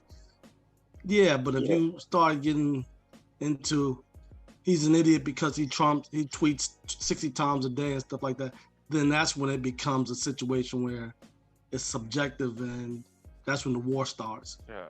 The war starts. Yeah, like because you can make a comment like, okay, the Democrats won the House in the last 2018 election. That's a fact. But when you start saying, well, the Democrats are better or worse, then that's something that you can't necessarily quantify, and that's like when the shooting starts. Like the points that was made last night, it was just crazy. See, like right there, like if somebody would say, well, I think this person made great points, and I think that person was lying. And I'm a political science major, and I love politics, but when we come into a stream, I don't even want to get into it. Just leave it. All I gotta say is, if I make over $400,000 next year, I'm gonna be so fucking mad. Facts. Well, you know what? I think like this. I want to have that problem. I'm serious. I want to have the problem that they tax me more because I'm making $400,000 in a year. People talk about that, but I don't care. I'll take the $400,000 tax off of $400,000. I mean, like I ain't got a problem. It's just like that rate is just man, oh man. Anyways, that's TJ. Yeah. Dude, that's like people saying, you know, like $10 million lotteries. Oh man, they're gonna tax half of that. I'm like, so what? Like, you still get it. Like either way, you're still gonna be a multi-millionaire without doing no effort. That's what people gotta think. It's like it makes no sense when people say, oh, they're gonna take a portion of the winnings. Of course, that's what the lottery's for. The government's gonna take a portion of it, but you get most of it. I'm like, like either way, you're rich. Like, stop complaining. I know. Like, stop trying to find things to complain over. Like, you won. You beat mostly everybody in America. Yep. Like, people don't. I don't know, bro. People don't even get to see 100,000 in their life. And people see like millions and still complain, oh, I shouldn't got more. I should never get taxed. Wait, I don't know, man. Anyways, all I gotta say is, hold on, let me. TJ was put on the show today, boy. TJ put on the show. Entity by entry. I don't know, man. If you're sending a signal from someone else's group because you don't know what's going on, then that's an issue right there, right? Because like I'm pretty sure that's a signal. That's an entity USD buy entry there. TP. That's the signal for someone that's not from a different group out there. If I feel like for signals, man, whenever you have a signal, I think you should analyze it first. You should analyze on how the signal is sent. Does it make sense? If it makes sense for you, then take it, right? But it has to make sense. But I don't know. You asked me about a pair that I don't really trade. I don't really have time to look at it like that. You know, if you send me a chart, a broken down chart of the trade set that you're looking for, that you're in, then I'll able chart. I'll look at it, right? But if you just send me a signal, man, I don't think I have, you know. That's a signal because you're saying this place right here, that place right there. Yeah, Yeah. that's definitely a signal. What's I about to say? Oh, a pair that looks like moves pretty decent. Euro GBP. If anyone's looking for another pair, it's like a little swinger pair, but it pays you like more for the pip. It's pretty cool. Alright, did your third make, okay, guys, did your third make kind of here? Remember what we're waiting for earlier? We're waiting for this third make kind of close bearish. We actually did close bearish here, so high chance we're gonna continue down here towards like 138. If you guys enter out the 15-minute, like as I mentioned earlier, I give an entry like from here. Entries here, stop loss above there, targeting here. If you guys got on there, I think you're about like 5-6 cents in profit. I think since you entered at the candle opening, and then you can move your stops to this candle high here, or break even pretty much. Let it run risk free as we're making a new low here, and it should able to come down towards the support, towards like 136.847. There's the trade. It should be clean to come down here. You might have some trouble around like 136.884, but I think that's like around like 10 pips. You can start to maybe close some partials around 10 pips here. Let the rest run risk free. Yeah.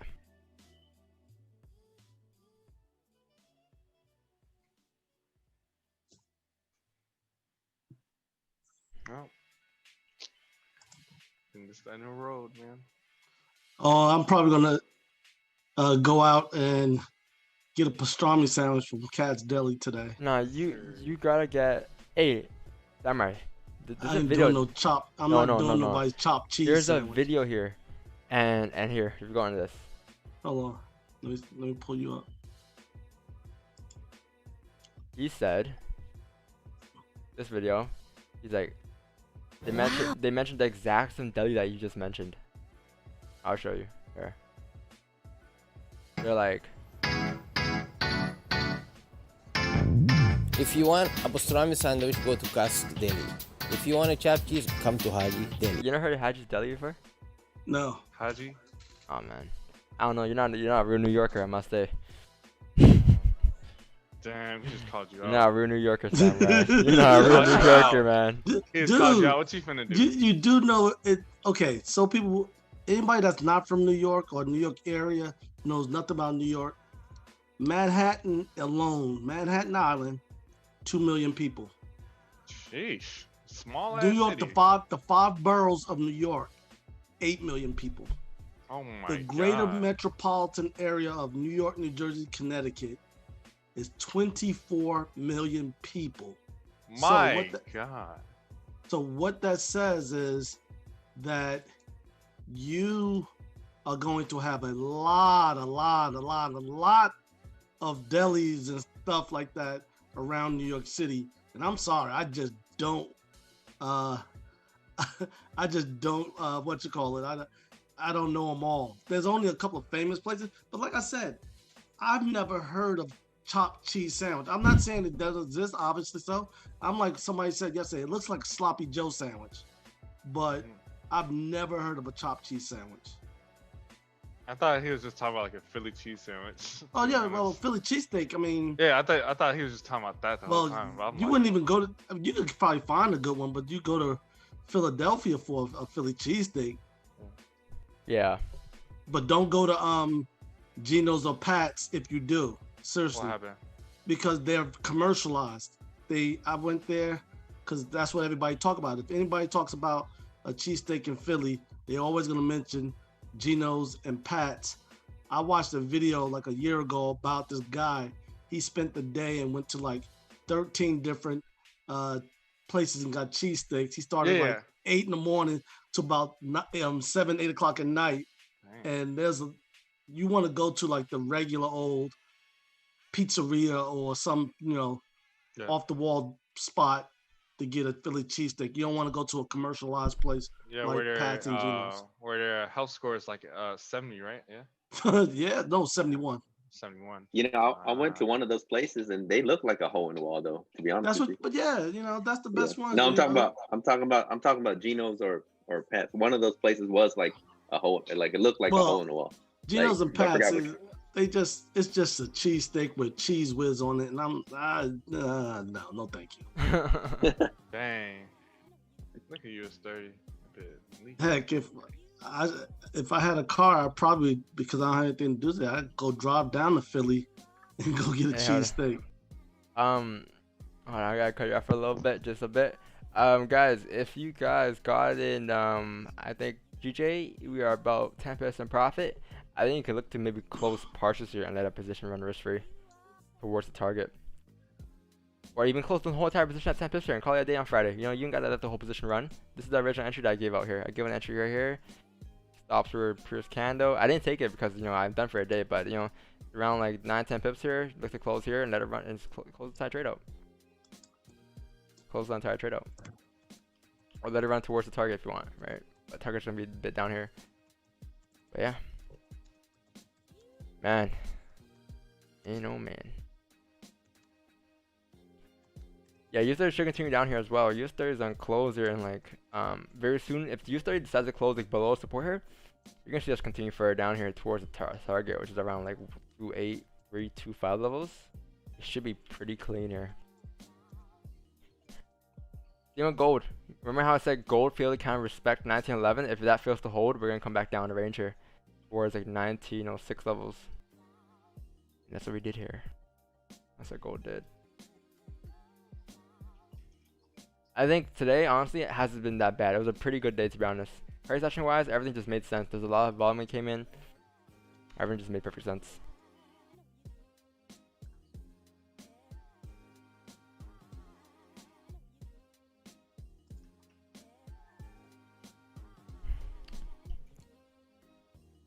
Everything's coming down here.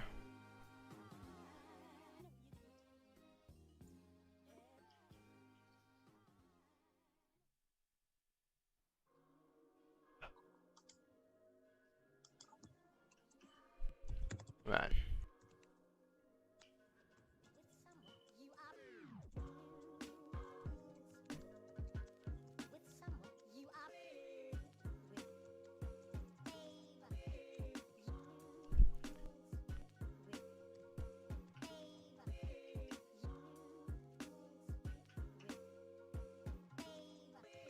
So traders may not always have a live account here. You guys want? This was you know, this is like a minute later. Look. You know, you have like 8:18 and you have 8:27. Like 10 minutes later, man. The runner position just played out. You know, close position here. Next position, runner 2.0. Look, 2.0 made more in the actual position here. A 2.0 losses made more in a 5 because that was a runner position, and just lean down to the T. One buys today. Buys. 2 attempts. 1 didn't play out. Losses were kept short. Look how small losses are, man. And then, see, because, you know, guys, whenever you look at these screenshots, man, this should not be your focus. What should be your focus is this. If this doesn't impress you, then I don't know what does. Because keeping losses short consistently, like throughout the whole month, the whole week, man, that's key. And you should also look at the losses before you look at the wins. So wins can be whatever, man. Wins could be literally anything. It can be your whole entire account, but it doesn't matter. If your losses aren't kept short, then those wins would be nothing. So key, man.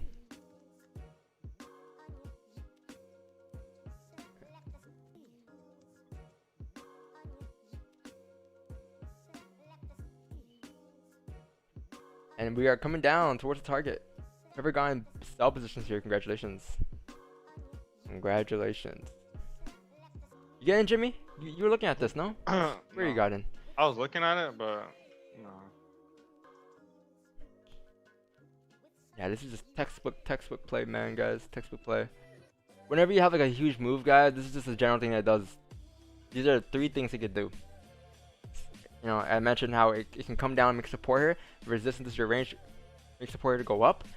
Kind of test the top of the range again to go further up. Or 2, it can break support here to come back down to previous range, and that's what I did there. If it's just like this is just textbook play. This is just things that happen over and over and over, like every single day for the markets, or a lot, very often, not every day. But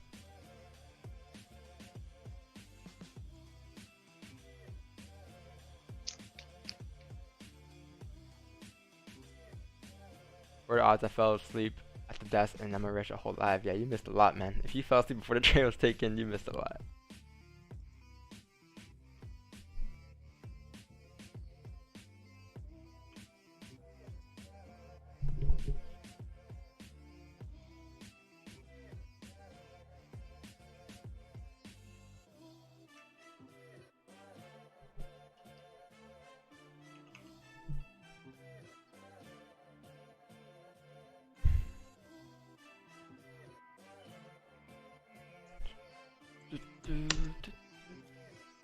Shit, we might as well go till 10. I think the longest stream we had was 11 a.m. man. Oh man, I remember that day.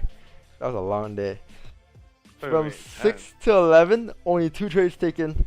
From like after 9, we just chilled pretty much. We just talked about like Play some Warzone. Psychology and stuff, but Warzone. Warzone Live. This is how Don really plays.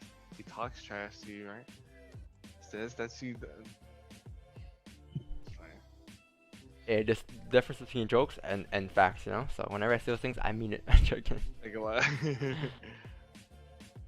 anyone catch cells here? Chat? Just catch cells? If it ain't at the top, I ain't looking at it. If it wasn't a wick entry, it ain't valid. Frax. Looking at it. I was gonna get in as soon as that bearish candle. Looking at it. No, but for real though, I was gonna go for it. Cause that's the same entry I had the other day. The one I sent in our Zoom chat. I was like, I'm gonna try this one out. I popped that 0.10. It's the same entry. Literally the same exact entry. That entry was set up. I'm sure. It's part of my book. Playbook.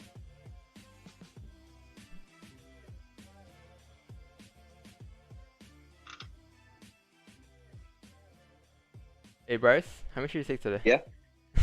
4. Oh. Hey. How many during Four, how many that's during good. the NY session though? 1. That one that buy. Oh, not bad. Yeah. Nice. That's good for me, man. Did you attempt the runner? You attempt the runner? Huh? Was that a runner you got, or you just got 10 pips and you dipped? No, I cut it in half. Yeah, I got to run it. It was a good one. Bryce entry fingers worn out. I took half at the, so I did have a runner when it spiked up. Yeah. Not bad. Pretty good 4 trades for you though. Pretty good. That's great for me, man. Bryce, you did 4 trades from what time period? From Asian Open. Wow. So three sessions. But I mean, you know, I only stay up for a couple hours each. You know, like I look at the charts for a couple hours each. Yeah. Look, what you do? You started getting the jitter, so you went to Smith early, so you wouldn't make a trade. Well, my time frame, New York is really the only session that I'm not awake, like supposed to be. You know, like it's 3:30 a.m. for me. Yeah. When you guys come on. Hold on, where are you? I'm in California. Oh, that's right. Yeah. That's my favorite state, right? You used to live in South Carolina. Yeah, I grew up in South Carolina. Alright. I love California. The vibes over here is unmatched. Literally. Yeah, California's nice. Chill. For sure. Oh, Don, I'm gonna go online and look up chopped cheese sandwich recipe. I made it. I made it already. Bruh. Listen, Don has the best chicken sandwich recipe. No, chopped cheese. It's not no chicken sandwich, man. I got no, you. I'm You don't talking know about about the chicken sandwich. recipe, though. bro, that's how you know you ain't been messing with Don. Oh bro. my Well, I still have the message saved and all. Yeah. Bruh, yo, I tried it out. I'm like, yo, I was bored one day during when I had the C word in April. I'm like, you know what? The C word. Yeah, you know what? I was like, I'm gonna order these ingredients off Amazon grocery thing, whatever it's called, and I'm gonna try it out. Man, that bit. Hold, you had the C word? Yeah, in April. In April. Yeah. Keyword April. Yeah. And when he had it, he's talking right next to my ear, my mic, man. I thought you was gonna get it too. Oh shoot. Sure. Imagine like at one point, man. That'd be crazy. See, now I'm sitting here looking on YouTube for chopped cheese sandwiches. That was the most saddest moments of my life, bro. I thought I was gonna die. Damn right, Don. You try the Popeyes or Chick-fil-A sandwich? Hold on, before you guys speak. My opinion on it. I like the Popeyes much better than the Chick-fil-A sandwich. Yeah. Oh, I love, yeah, 100%. The thing with the Chick-fil-A sandwich, it's not crispy, and it's just not crispy. You know, the Popeyes is Plus, like, crispy. it has more seasonings on a Popeye sandwich than that. I lived in North Carolina, so I'm used to Chick-fil-A. I understand pickles on a sandwich, but the Popeye sandwich, I saw how they started the hype between the two, that Chick-fil-A and I think there was another company I can't remember. And they talk about in the Wall Street Journal how Popeyes, they use a larger chicken breast because they had to go find certain chicken farmers that produced large breast, and I'm telling you, that sandwich that's fire right there. The Popeyes chicken sandwich. There's a lot of sodium, but it's good. I'm not even supposed to eat my sodium. Yeah, I'm not supposed to eat it. The other day. I got high blood pressure. Same here. Yeah. It'd be giving me a headache. I literally got a headache. Will's worth the headache, you know? No, not at 53 years old and black. You Yeah, can man. stroke out. Jimmy, you're like 20 years old, man. That ain't good. It runs in my family. It started from my dad. Yeah, that chicken sandwich, like I said, when it first came out last year, people were just acting insane. Cars are wrapped around the block. What? Somebody even in Atlanta, someone's selling it outside of a freaking, Lenox Mall. Oh my god, this dude had like 50 sandwiches and was selling at the mall for $10 each. Bruh. No, the worst this down in Houston, a group of people in the SUV, they came up to the window, ordered sandwiches, and the lady told them that they were out. She's going to the door, and she see the vehicle pulling around, and a guy hops out with a weapon. So she locks the door real quick, and he fires like 8 shots into the the glass, because he was mad that they didn't have any chicken sandwiches. Americans. That's why Canadians make fun of us, because we do shit like that. So Xander, yeah, I go with Popeyes over Chick-fil-A. Hey Don, quick, can I interrupt for a question? Or no, we're talking food. Go ahead, man. No, because this trade, like, I just want to see, like, can you look at US 30? Like, yes, would have you entered when it broke, because they closed below support, right? No, not yet. Oh, not yet. No, 28, 425 is my support. Oh, 24. Yeah. Well, let's just say, all right, for hypothetically, that last 15-minute candle closed under the support. Mm-hmm. Would have you entered on this new candle if it broke the previous low? Would that have been the entry? I was at the opening of the candle. Oh, at the opening of the candle? Yeah. Oh, okay. Yeah. Same situation. I kind of entered here on GJ, just opening the candle earlier. Just anticipating because the volume of the. Yeah, just as they're breaking the low. Like whenever you enter off a break of a lower high, it's usually like especially when it's closing bearish and the next time comes on bearish as well. It's more just like a little extra confirmation, but it's like it has a lot to do with confidence if you're off the opening. Let's say this candle opens up, closes like this. The opening is like this. You just enter off the opening like that. This trend is gonna continue down here. You get a better entry as well. Cool. Before I see your stream, I trade only 5 minute, 15 minutes ever, but you said it's better to trade 30 minute, 1 hour. When I trade it on 5 minute or even 15, I guess that's a lot. Yeah, because the smaller time frame, the higher the probability is to break highs and lows, but the higher time frame still respecting actual structure. So I was like, whenever I trade like 30 minute, 15 minute, I always look at the 4 hour and a 1 hour and a daily, see how that looks as well. It's not just like 15 minute, it's coming down. I'm gonna enter in a 15 minute, It depends on the other time frames as well, and they all have to make sense together. They all gotta make sense, right? White Castle. Oh my god, White Castle, I don't care. Damn, it's almost 10 o'clock. Yeah. White Castle. That don't sound bad. I had it the other night, man. It was good, but the fries were raw. No, Soggy. they undercooked the fries. They were raw. Wait, hold on. You never use 5 minute time frame? No, man. 5 minute is very risky. 5 minute breaks highs and lows all the time. Like all the time. 5 minute, like the higher the time frame, man, the higher candles respecting each other. Higher chance of candles respecting each other. Hey, but if you guys got these sells, man, leave a like on the streams. As well as, we took the buys earlier. We took the buys from this resistance, this right here, coming up towards this TP, tapped on a runner, about 38 pips for that. And then the sells were broken down as well. Like we mentioned how like a price were to come down, make support, a retest, aka right here, you can potential retest here to go up, right? But look what happened here. Price failed to make support there. We broke support, therefore we came back into range. Therefore we're gonna come down and fill the range. Then we broke down sells coming from like I think here, coming down towards like this area, around this area. Stops are like right here. Give another entry for you guys. But we guys took that, man. You know, like the buys and sells all broke it down to the T today. The first buy though, the first buy we took today was a negative 4 pip loss because it was like right here. We took a buy right here as support. This candle closed bearish, so I can't close the trade out. But other than that, I took a second attempt later on around these areas. Buys going up, and that was the trade that played out for the day. But how to use different time frames together? It's Zerx, you asked this question before. I answered it many times. It's like the high time frame leads to a small time frame, but then again, the small time leads to the high time frame as well. Cause like, look, take a look at this. If like the 4 hour here, look how we close on the 4 hour time frame. If the 4 hour here closed right at resistance here, we did not close above resistance. What does that mean? It means that we have some type of rejection at resistance here. So if you want to look at 1 hour time frame now, down to the 1 hour time frame, you'll see that. I mean, not bad. The 30-minute time frame, you'll see that 30-minute time frame closed bearish here at resistance. So if we're on a 50-minute, if you're coming down to break you come back down in the range, you break back into the range, break support, and close back inside the range. Where we're gonna go? We're gonna most likely continue down, go the entire range. Therefore, the 4 hour time frame, the next 4 hour candle, will be bearish now, and therefore daily will continue down bearish as well, because daily is also bearish.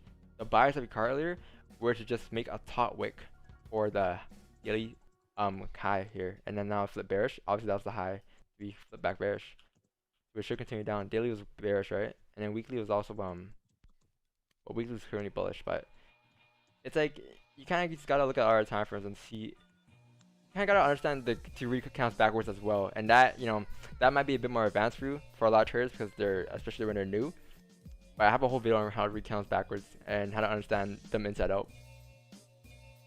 You gotta understand though, like, you know, every single time frame. You can't just be trading on one timer the whole entire day. Like the probability of you using every time frame in a day and of you using just one time frame for an entire day is a lot less when you use one time frame compared to every single time frame on charts. Like the buys we caught today, it wasn't just on the 15-30 minute. Like that was our entry candle, right? That was our entry. We use that as our entry tight stops. But our entry was based off the 4 hour time frame. We anticipated this to play out, like right here. Hold on. We anticipated the next candle here to kind of come to fill a wick like this, because this 4 hour candle left a wick fill.